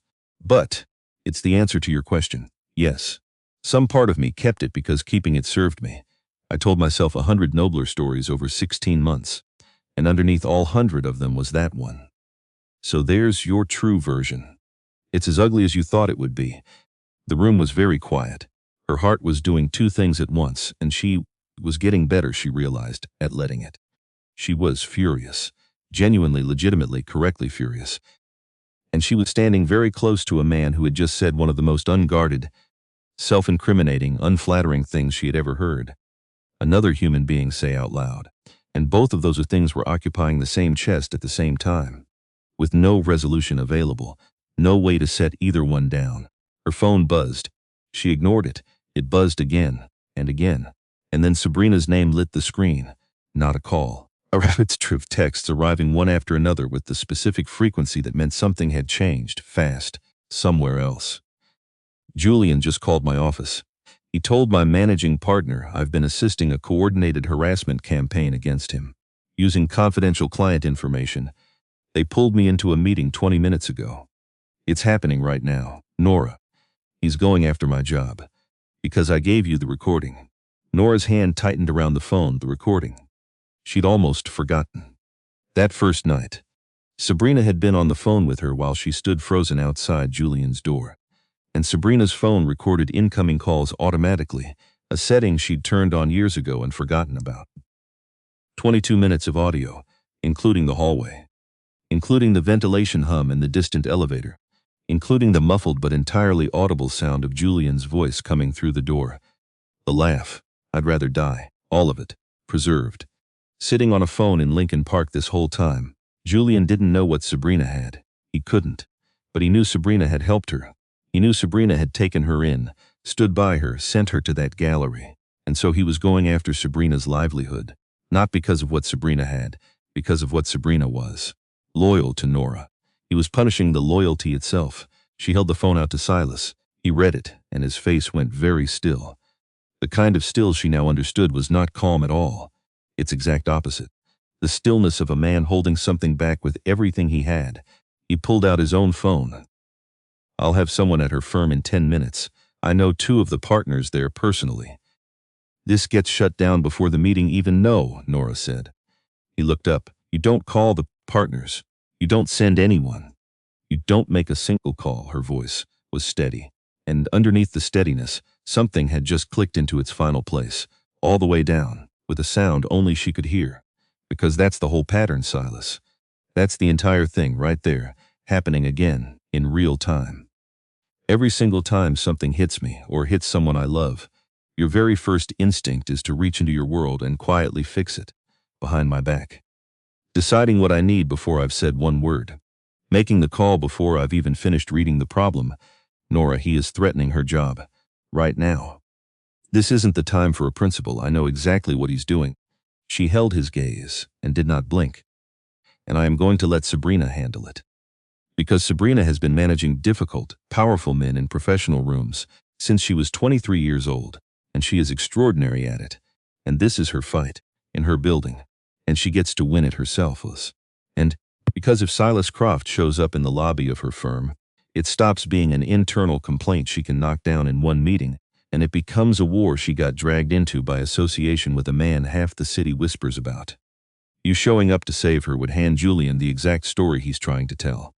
You'd become the proof of his lie. Silas set his phone down. Slowly. Onto the table. Face down, and she watched it cost him. That was the thing she'd hold on to afterward, longer than almost anything else in that apartment. She watched a man whose entire life from 14 years old had been built on the single reflex of reaching in and fixing and protecting the people he'd claimed. Sit on his hands. Physically make himself not move, because she'd asked him to. Because she'd told him her fight and her people were hers, and he'd chosen, with the whole habit of his life roaring against it, to believe her it was, in its way, the most love he'd shown her yet. More than the painting, more than the folder. This, a man setting down the one tool he trusted, on the word of a woman who'd told him to.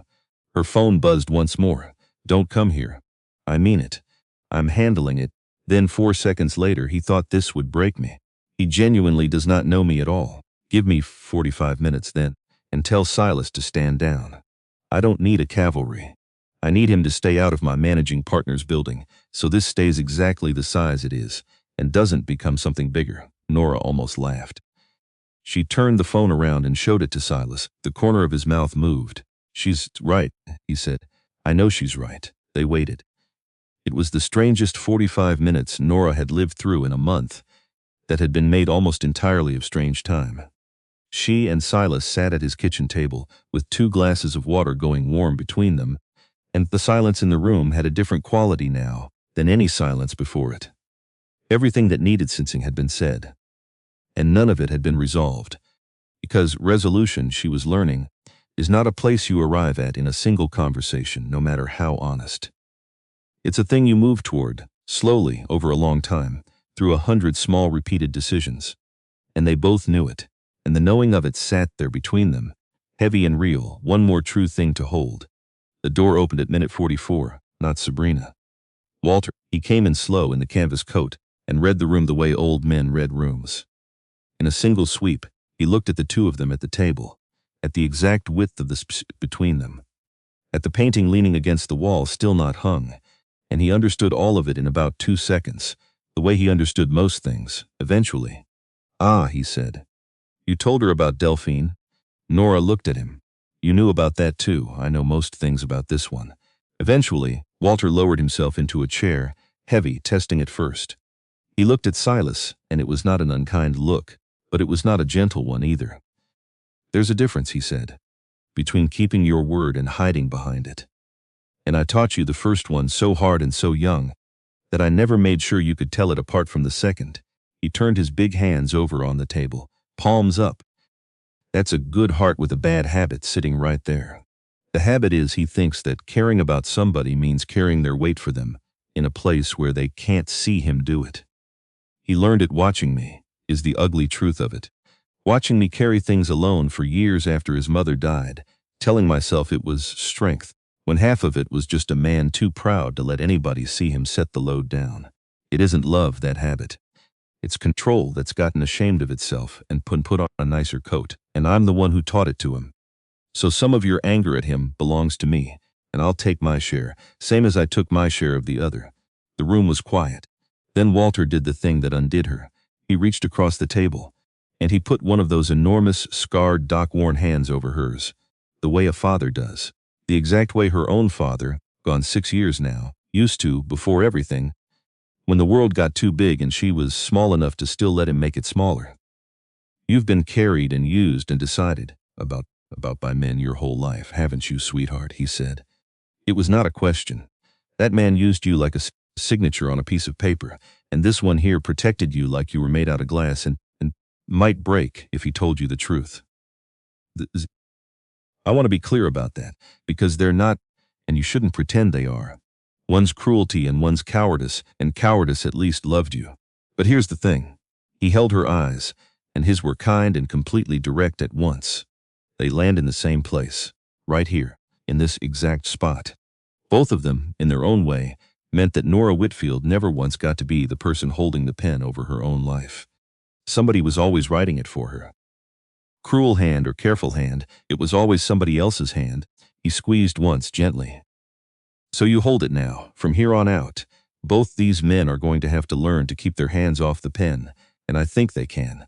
But it's not on you to teach them, it's on them to learn. Your only job is to hold it and never hand it back. Nora didn't cry. She'd thought in the second before he spoke that she might, but what came instead was something steadier and better than tears.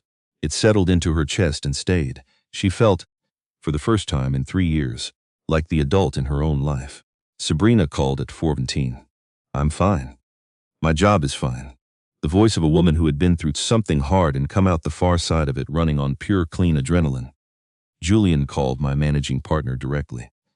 Told him I'd participated in a coordinated campaign of harassment using confidential client information, which is completely fabricated, top to bottom, because you have never been a client of the firm, and the recording was made on my own personal phone, on my own personal time, standing in my own personal kitchen. My managing partner, to his credit, asked Julian for documentation, and got nothing, because there is no documentation. Because Julian was running on 3 days of rage and no legal counsel, and apparently no plan beyond wanting to hurt somebody. So it's handled. It's handled. There'll be a follow-up conversation next week, a formality. But the acute thing is over. He took a shot and it went wide. How are you, Nora said. Actually, he called me emotionally compromised, Nora. To my managing partner's face. Which I want to be very clear about, because that word, that specific word, has activated something ancient and powerful in me, and I am now thriving in this meeting. I have never been more myself in a professional setting in my entire life. Nora laughed. The first real laugh in a month. It came up out of her chest and surprised her, the way a laugh does when it's been gone so long you forgot the muscle, Sabrina. Thank you. Don't thank me. Go handle the rest of it. A pause, and then softer, all the performance gone out of it. And Nora, listen to me, whatever you end up deciding about him. About Silas. You decide it because you decided it, not because he's got a jaw like that and there's a painting in his apartment that means something. I saw the way you looked when you left that gallery, so I know there's a painting or the equivalent. Decide it clear, that's all I want. Decide it as the woman who walked out of that hallway. Not the one who walked in. Nora looked across the room at the painting. There's a painting, she said. I knew there was a painting. Nora called Naomi Reyes back at 5. She stepped out onto the balcony to do it. The cold city air. The traffic 14 floors down. A river of red and white lights. And she said the things she'd walked into the building not yet ready to say, and had, somewhere in the last 2 hours, become ready for. I want to go on record. Full name, everything, not a source. Not anonymous. Nora Whitfield. On the record, a pause on the journalist's end. Ms. Whitfield, I want to make absolutely sure you understand what that means before you say it again. This stops being a story about Julian Brandt and becomes a story that has your name in it. Publicly. Searchable forever. Attached to Julian Brandt and attached to Silas Croft both. I understand it. I've understood it since the elevator. Then tell me what you have. I have a forged loan contract with my signature on it that I never wrote. I have 2 years of payment records, showing exactly what he was scrambling to hide. I have a primary source who will corroborate the whole thing on the record. A breath, and I have 22 minutes of audio. From the night I left him. His own voice to a room full of his own friends, explaining in detail exactly what he thought I was worth. Silence on the line. The particular silence of a journalist who has just been handed the thing she'd been 3 weeks hoping existed. But before any of it publishes, Nora said, there's one condition, and it's not negotiable, so hear the whole thing before you answer.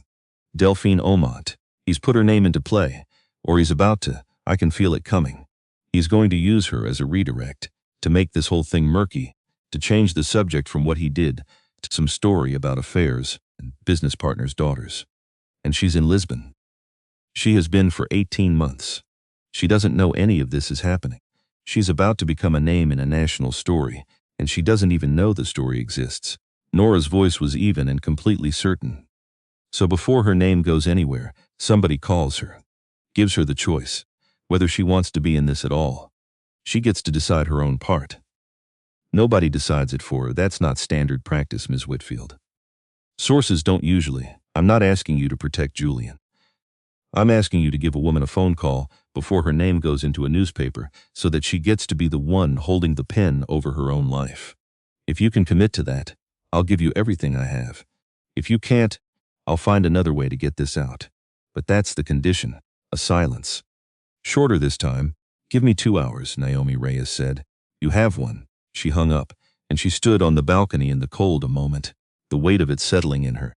For the first time in her adult life, she'd been the one who set the terms. Not accepted them. Set them, then she came back inside. I'm going on record, she said to Silas. My name, the contract, the recording. All of it. And I need it from you first. Everything you know.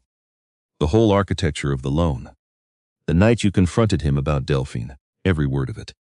Because if Julian is willing to go public, with half the truth to save himself, then the only thing on earth that beats him is the whole truth. And I want the whole truth, and I want it from you, and I want it now. Silas looked at her for a long moment. If I go on record with you, he said, it opens things. Not the complaint. The complaint's manufactured, it's nothing. It dies in a lawyer's inbox. But being named in a Tribune piece alongside Julian's business dealings with my name and my line of work, that has a cost. To me. Real cost, business cost. Relationships that go complicated. And by proximity, some of that cost lands on you. I want you to know I know that.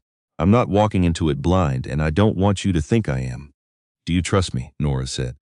The question landed in the room and stayed there, hanging in the air between them. Silas Croft, who had spent 22 years building an entire life on the foundational principle that trust was a liability you managed carefully rather than a resource you ever spent. Looked at Nora Whitfield, standing in his kitchen, with her phone in her hand and her jaw set and her eyes completely, unshakably steady. And he said, yes, one word. But she felt the full weight of what it cost him to say it, more clearly than she'd felt almost anything in weeks. Then tell me everything, she said. Start from the night you found out about the loan. And he did. All of it this time. In order. Without a single one of the careful framings and omissions of the weeks before. She recorded it on her phone with his permission, which she asked for and he gave, and which was its own small quiet form of the thing they were trying to rebuild. And when he finished, she asked 3 follow-up questions and got 3 complete, unhedged answers. But there was one more thing. She could feel it in the room the way she'd learned to feel these surfings. One more door not yet open. She'd been circling it, and she made herself walk up to it and ask. There's a piece you're still holding, she said. I can feel it. Same as I could feel it at the gala. What is it? Silas was quiet for a beat too long, and in that beat she knew. When you told me an hour ago not to fix things for you, he said. You were right to. More right than you knew. Because I'd already started. Her stomach dropped straight through the floor. Started, 2 days ago? Before Walter came here. Before any of this today, he didn't look away. I sent word to Julian. Through the one relationship he can't ignore, which is the loan, which is me. I told him that if he didn't withdraw the complaint, I'd call the full debt due immediately. In one payment he can't make, and that I'd expose the forgery to every one of his investors myself, personally by end of week. A breath. I used the debt as leverage to make him back off you, without asking you. 2 days before you ever told me not to, the room went very, very still, because there it was, the 3rd time, laid out on the table between them next to the recording and the water going warm. You did it again, she said. Quietly, almost wondering, you reached in to save me. And you didn't tell me. I did it again, even after everything. Even after the gala, and the cafe, and the whole speech about hearing it from you first. You said all that after. He set both hands flat on the table, palms down this time. I did the thing before. Which doesn't make it better. It makes it worse, actually. It means it's not something I decided in a weak moment against my values. It means it's so deep in me that I ran it on reflex, days before you ever put words to why it was wrong. And then you put the words to it an hour ago, standing right there, and I recognized the exact thing I'd already done. And I've been sitting here since, trying to figure out how to tell you. Because you asked me to tell you things first, and this one, I couldn't even manage first. Only late. I failed the one rule the very first time it counted, and I failed it before you even made the rule. Nora closed her eyes, somed them, and this was the moment. She understood that with total clarity, standing in a man's kitchen with a painting leaning against the wall and a recording on her phone and a hard truth lying on the table between them. This was the exact moment where she got to decide what forgiveness was going to mean. Whether it meant accepting the pattern, loving a man, and quietly absorbing the thing he'd never fully stopped doing, or whether it meant something harder. Something with a spine in it. Call it off, she said, Nora the leverage. On Julian. Call it off. Right now. In front of me, her voice was completely steady. I don't want him backed off because you threatened his money in the dark. I don't want to win that way. Because 5 years from now, when I look back at all of this, at the worst month of my life, I don't want the story to be the one where Silas Croft quietly cleaned up my mess and I got to walk away with my name intact because a powerful man protected me. I have had enough of being cleaned up after. I want it to be the story of the day I stood up, and it can't be that story if you're standing behind me holding a knife to his throat where I can't see it. Silas looked at her.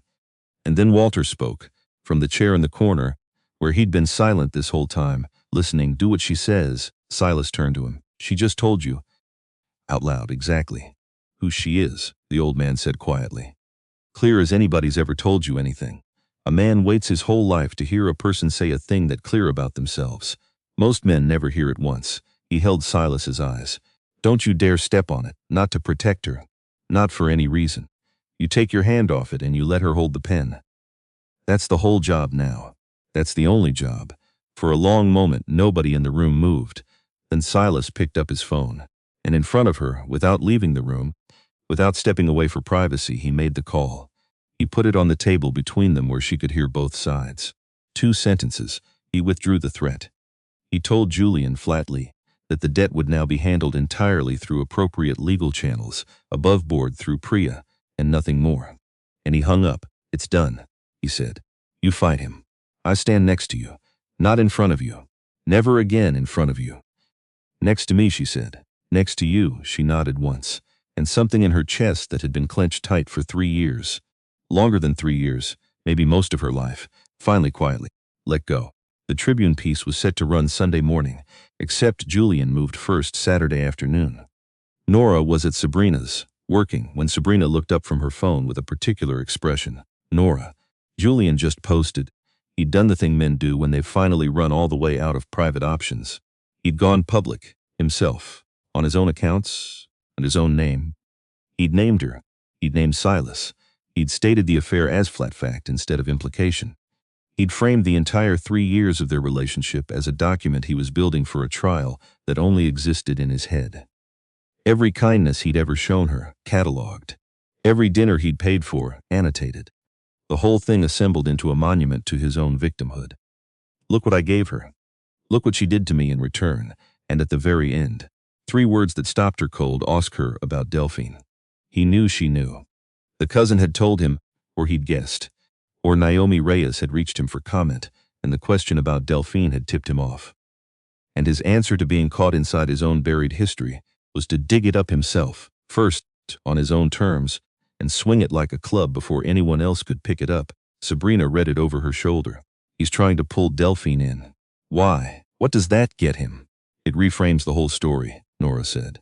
Quiet. Right now the story is about him. About the recording. About the forged contract. Clean, ugly, undeniable. But if he can make it about Silas Croft and a business partner's daughter, about affairs and shadows and murk, then it gives people a second version to choose from. And some of them will choose it, not because it's true. Because the murky version doesn't require them to believe that a charming, successful man they've had drinks with is simply, plainly, a bad person. People will reach for the murky version just to avoid that. It's more comfortable. Can Delphine get hurt by this? She's been in Lisbon for 18 months. She has no idea any of this is even happening.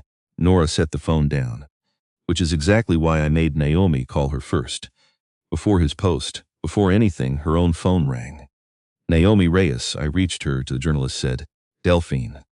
I gave her 40 full minutes to read everything that's already public, to understand exactly what's in play and what her name would be walking into. And then I asked her what she wanted to do, a pause. She wants to give a statement. Voluntary, on the record. She confirmed the timeline, the whole thing when it started, when Julian ended it. But she gave me something else too. Something I did not ask for and did not expect. A breath. 18 months ago, while she was seeing Julian, she was in the room for a conversation about money. A loan he was scrambling to make a payment on, and she heard him say a name. The name of the person whose signature, he said, was the only thing holding the whole loan together, and Delphine says he laughed when he said it. Laughed about using a woman who trusted him enough to sign anything. She remembers it because it made her sick at the time, and she didn't understand why, and now she does, and she is willing to say all of it. On the record, Nora sat down slowly. The woman Julian had cheated with was about to become the witness who confirmed the forgery. The redirect he'd built to save himself was about to turn around in his hand and cut him. Why? Nora said. Why would she do that? For me? She's never even met me. I asked her that exact question. And here Naomi Reyes's voice softened just slightly, out of its flat professional register for the first time. She said she spent a year and a half not knowing there was another woman, and that when she finally found out, what she felt most was ashamed she hadn't seen it. And she said, and I'm going to quote her exactly, she said, if I can be the reason he doesn't do this to a third one, then at least the year and a half was worth something. Nora closed her eyes. Somewhere across an ocean, a woman she had never met and would likely never meet had just chosen to stand beside her. Because that, she was learning, is what the truth actually does. When you finally stop hiding it and let it out into the light. It doesn't just clear you. It goes out into the world and it finds the other people who've been quietly carrying pieces of the same truth in their own dark, and it brings them home, and you find out you were never carrying it alone. You just thought you were. The piece ran Sunday. 6 a.m., Nora was awake before it published. She'd slept, actually slept deeply for the first time in weeks, the heavy, dreamless sleep of a body finally allowed to set down a weight it had been carrying too long. She read it at Sabrina's kitchen table, with coffee, alone, because she wanted to read it without anyone watching her face while she did. Naomi Reyes had written it with the precision of a person who understood that the facts were more than sufficient and did not need her help to be devastating. The forged contract, documented, the payment records, the recording, described in enough exact detail that its content was unmistakable. Delphine's statement in full, and Julian's own public post from the day before, incorporated into the piece as evidence of the escalation pattern, his decision to name Nora himself, turned into the very rope that hung him, and Nora's own quote, near the end. She'd given it standing on Silas's balcony in the cold, and she'd chosen the words the way she'd been choosing words for a month now, without the old reflex to soften, to qualify, to leave herself a small door open to retreat through. I spent 3 years with a man I believed I understood. I did not. He forged my name onto a debt I never knew existed. And when I finally walked away, his answer was not grief. It was an attempt to destroy me. That is not the action of a person with a grievance. It is the action of a person who has never once, in his whole life, been told no. I am telling him no now, in print, where he cannot laugh through a door and pretend it never counted. She read it back, and it said exactly what she meant. Not more, not less. Exactly it. Julian's PR firm released a statement at 6:15. Boilerplate. Denials without a single specific. The language of a prepared response that had clearly been written before the piece even published, by someone competent who'd told him to have something ready.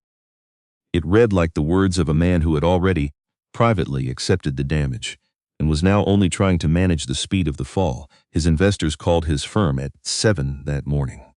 3 of them, the calls Silas's contact at the building said, were not supportive. By Monday, 2 board members were gone. His family issued nothing at all. Nora waited for the satisfaction she'd expected to feel, and found instead something much more complicated. Not sympathy for Julian. Not exactly, and not much, but the clear absence of triumph. She sat with her coffee in the gray Sunday light and turned it over and understood it, finally. She had never wanted his destruction. That had never been the thing. She had wanted her own life back. And those were two entirely different wants, and the difference between them and they mattered to her more than almost anything else she'd learned in a month of learning things.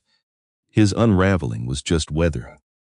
It had happened in the same sky, on the same days. But she hadn't steered it, and she didn't want to have. The confrontation happened 2 weeks later, on a Saturday. She hadn't planned it. That was the part she'd turn over most, afterward. She'd promised herself she'd be prepared for it whenever it came, and then it came when she was buying coffee in Lincoln Park, on an ordinary morning, completely unprepared, and it turned out she didn't need the preparation at all. She was standing at the counter waiting for her order when she heard his voice behind her. Nora. Julian Brandt looked like a man who had not slept clean in weeks. His clothes fit him well, because his clothes always fit him well. That had never been the problem. But there was something underneath the surface now that the clothes couldn't resolve. A fraying at the edges of him. The specific, unmistakable look of a person whose entire performance had been running without an audience for long enough that he'd finally caught himself in a mirror. She turned around fully. She picked up her coffee when the barista set it on the counter, because having something in her hands felt important, grounding, real. Julian. He crossed the distance between them in 3 steps and stopped close, not touching. Using proximity the way he always had, as a form of pressure, a thing he leaned on you with. She didn't step back. She noticed that about herself in the moment, with a small, clean flash of something like pride. She didn't step back. You need to hear me out, I don't. Actually, Nora. His voice dropped. Around them, the coffee shop moved in its ordinary Saturday rhythm. Orders called, machines running, a family navigating a stroller toward the door, nobody watching. Or everybody watching. In the peripheral way city people watch conflict without admitting to it. What you did. What you and Silas did to my. What we did, she said, was play your own voice back to you. That was a private conversation you had loudly, in your own apartment, while I stood on the other side of the door, with your dinner going cold in my hands. You told your friends you'd rather die than marry me. You forged my name onto a debt to keep your whole life standing up. You called me temporary. Laughing, Julian. Not in a fight. Not in some dark, exhausted moment I could forgive. Laughing, because it was easy. Because it was funny to you. His jaw worked. You don't understand the context. There is no context. She said it without heat now. The way you state the final line of a long calculation you finished a while ago. You meant every word of it. That's the whole context. That's all the context there is, so you ran to him. The anger came back into his face, and behind the anger, something rawer. Wounded pride. The specific, disbelieving injury of a man who had never once, in 3 years, seriously considered that Nora Whitfield was capable of any independent gravity at all. I didn't run anywhere, she said.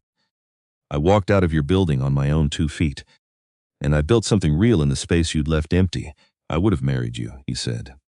And his voice was different now, quieter. And she couldn't tell, and would never be able to tell, whether he believed it. She looked at him. This man she had loved for 3 years, and she went looking, honestly, for the grief she'd expected to find, and found in its place mostly clarity. No, she said. You'd have kept me, until I stopped being useful to you. And then you'd have found a way to make even that my fault. She held his gaze and did not blink. You didn't lose me, Julian. Losing implies you were holding on. You threw me away. I just had the clarity, finally, to stay thrown for a single second. Under everything he'd built up around himself over a lifetime, she saw the actual cost of who he had chosen to be. A flash of something genuine, something real and small, and, for just that second, almost human. It didn't change anything. It couldn't, but she saw it, and she realized, glad to have seen it, because it meant she'd loved an actual person once, and not just a performance, and that made the 3 years a little less of a waste. She picked up her coffee, and she left.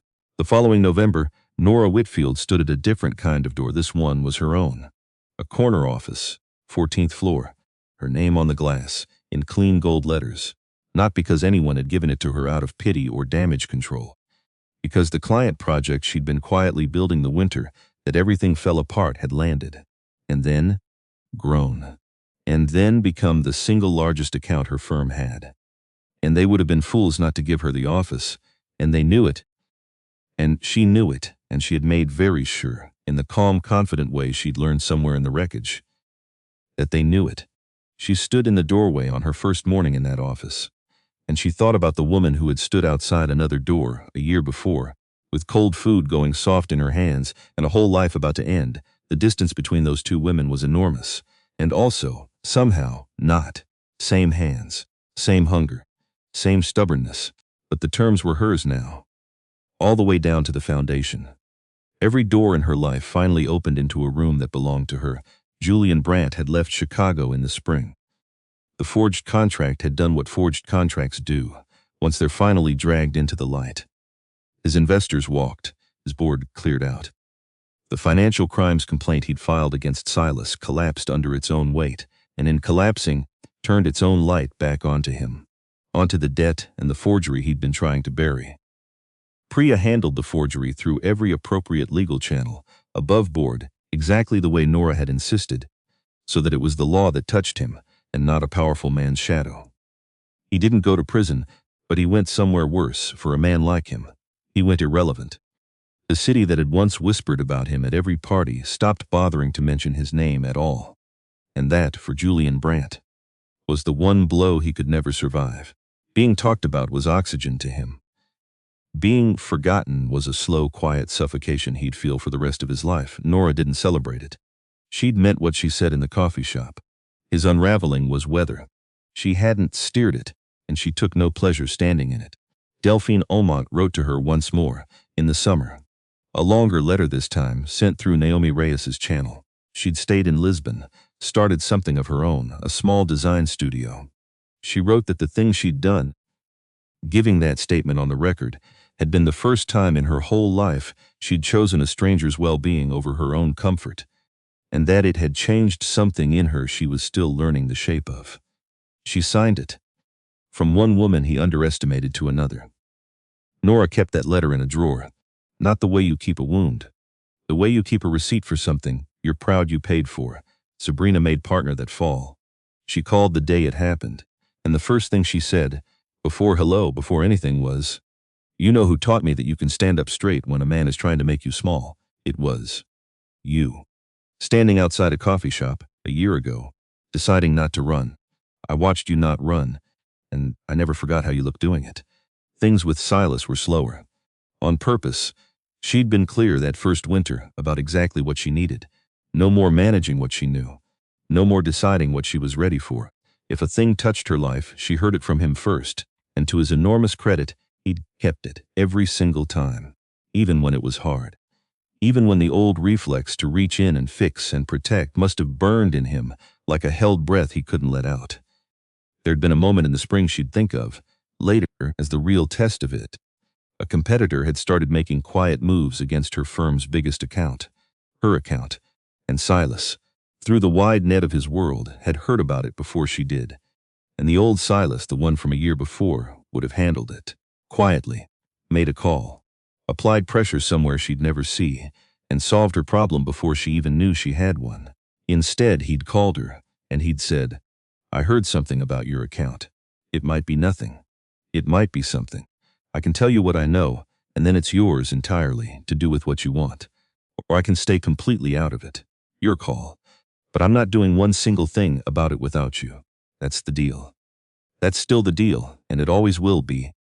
She'd been quiet on the phone for a long moment. "Tell me what you know," she'd said, and he had. And then he'd stopped, and she'd handled it herself, her own way, through her own channels, and she'd won. That night she'd told him, "You have no idea how much it cost me. That you called instead of fixing it. It cost me too," he'd said. "You have no idea, I think I do," and she did, because that was the thing she'd finally come to understand about the two of them, the deepest thing. It wasn't that Silas had stopped being a man whose instinct was to reach in and protect. That instinct was bone deep. Walter had put it there when he was 14, and 40 years of a hard life had hardened it, and it was never, ever going away. It was that he had learned to hold it. Every single time. To stand there beside her with that instinct roaring and clawing in him, and choose, over and over and over, to let her hold her own pen. That was not the absence of the flaw. A man with no flaw had never had to choose anything. That was the daily, unglamorous, real work of loving someone all the way past a flaw, and she'd come to believe it was worth more than any easy virtue, because Silas chose, every time. And the choosing itself, the visible cost of the choosing, was the love. It was the whole of it. The night it all finally settled, for good, was another December. Another first snow. Walter was in the kitchen. Because it had turned out that when a man like Silas Croft finally lets someone all the way into his life, the person who comes attached to that is a retired dock worker with strong opinions about how to properly cook a chicken. Walter had taken over the stove with the total, unquestioned authority of a man who had fed a growing boy on a dock worker's wages for years and knew exactly what he was doing. Silas stood at the counter beside him, doing what he was told, and Nora found she could watch the two of them for a very long time and never get tired of it. The painting was on the wall now, hung on the north side of the room, where the cold, clean light did exactly the thing it was supposed to do to all that gray pretending to be blue. "You finally found the right spot for it," Nora said. Silas looked at it. Then at her. "I've been figuring out where to put it for a while," he said. "How long is a while?" "Since the Monday after the gala. When I bought it," he held her gaze without flinching, the way he always had, the way that had frightened her once and didn't anymore. "Before I had one rational reason to buy it. It sat in a storage unit in River North until 3 weeks ago. While I waited to see if you'd ever come to your own terms about all of it, in your own time, without me pushing. I wasn't going to hang it until you did. It didn't feel like it was mine to hang." A pause. "You did. Come to your terms. So I hung it." Nora looked at him. This complicated, honest, wrong in 100 directions man who had loved her from across a crowded room for 3 years and made choices she would have made differently and had, in the end, done the single hardest thing she had ever asked of anyone. "North-facing windows," she said. "I know that now." Something moved at the corner of his mouth. They ended up on the kitchen floor to eat, because the table was small and covered in the wreckage of Walter's cooking, and moving all of it had seemed like a project none of them had the will for. Plates balanced on their knees, wine within reach. Walter in the one chair, looking down at the two of them on the floor like a man surveying, with quiet satisfaction, something he had personally had a hand in building. "It's good," Nora told him. "About the chicken, course it's good," Walter said. "I've been making it since before either of you was born." Silas said the seasoning was slightly off. "Eat your food, Tess." Paul said. Silas ate his food. And at some point late, when the snow was coming down heavy against the windows, and the whole city had gone quiet under it, Walter set his plate aside and looked at the two of them on the floor for a long time. "I want to say something," he said, "and then I'll never say it again. So listen." The first time, they looked up at him. "I'm an old man. I've had a whole life. Worked hard, loved one woman all the way and lost her and never went looking for another. Raised a boy who wasn't mine by blood and watched him grow into somebody. And I used to think that was the whole story, that the book was mostly written, and I was just turning the last few pages slow." He looked at Nora. "And then you came into it, this past year, angry and hurt and too proud to let a single soul carry you. And you gave an old man something he didn't even know he was still waiting for." "What's that?" Nora said. "Quiet, a daughter." Walter's voice went rough. "I never had one. Wondered about it my whole life and told myself it didn't matter, and it did. And then you show up in the middle of the worst month of your life. And you sit down at my table, and you call me Walter, and you let me be part of your life without ever once asking me to run it for you." He nodded, slow. "So whatever happens with you two, however this all goes, down whatever road, I want you to hear me say it plain. You've got an old man in your corner now, for as long as I'm around to stand in it. And that is not a small thing to have in this world. I know that better than most. I'd have given a great deal to have it when I was your age and everything was hard. So I'm giving it to you. Whether you asked for it or not." Nora's eyes were wet. She didn't try to hide it. She'd stopped somewhere in the last year, hiding things. "I asked for it," she said. "I just didn't know that's what I was asking for." Walter reached over, and he put one of those enormous, scarred, dock-worn hands over hers. Same as he had a year before, in Sabrina's cramped kitchen, on the worst night of her life. Except this time it wasn't to steady her through the worst of something. This time it was just a father. Holding his daughter's hand. "I know, sweetheart," he said. "I know." The snow kept coming down over Chicago, quiet, and full of that particular mercy of things that cover what needs covering, without erasing what needs to remain. And in a warm kitchen on the 14th floor, Three people who had found each other in the wreckage of one cold November sat together on the floor and ate a meal an old man had cooked. And Nora Whitfield, who had once stood outside a door and heard herself called temporary, looked around at the life she had built with her own two hands out of the ruins of the one she'd lost, and understood. Nothing about this was temporary, not the old man's hand over hers, not the younger man's shoulder resting against her side, not the painting on the wall finally in its right and rightful light, not the snow which would melt and come again and melt and come again, year after year, over a city that had watched the whole thing from its cold luminous distance and received it the way cities receive everything without comment. Some things you build to last. You just have to become the kind of person who knows the difference, and Nora Whitfield at last was.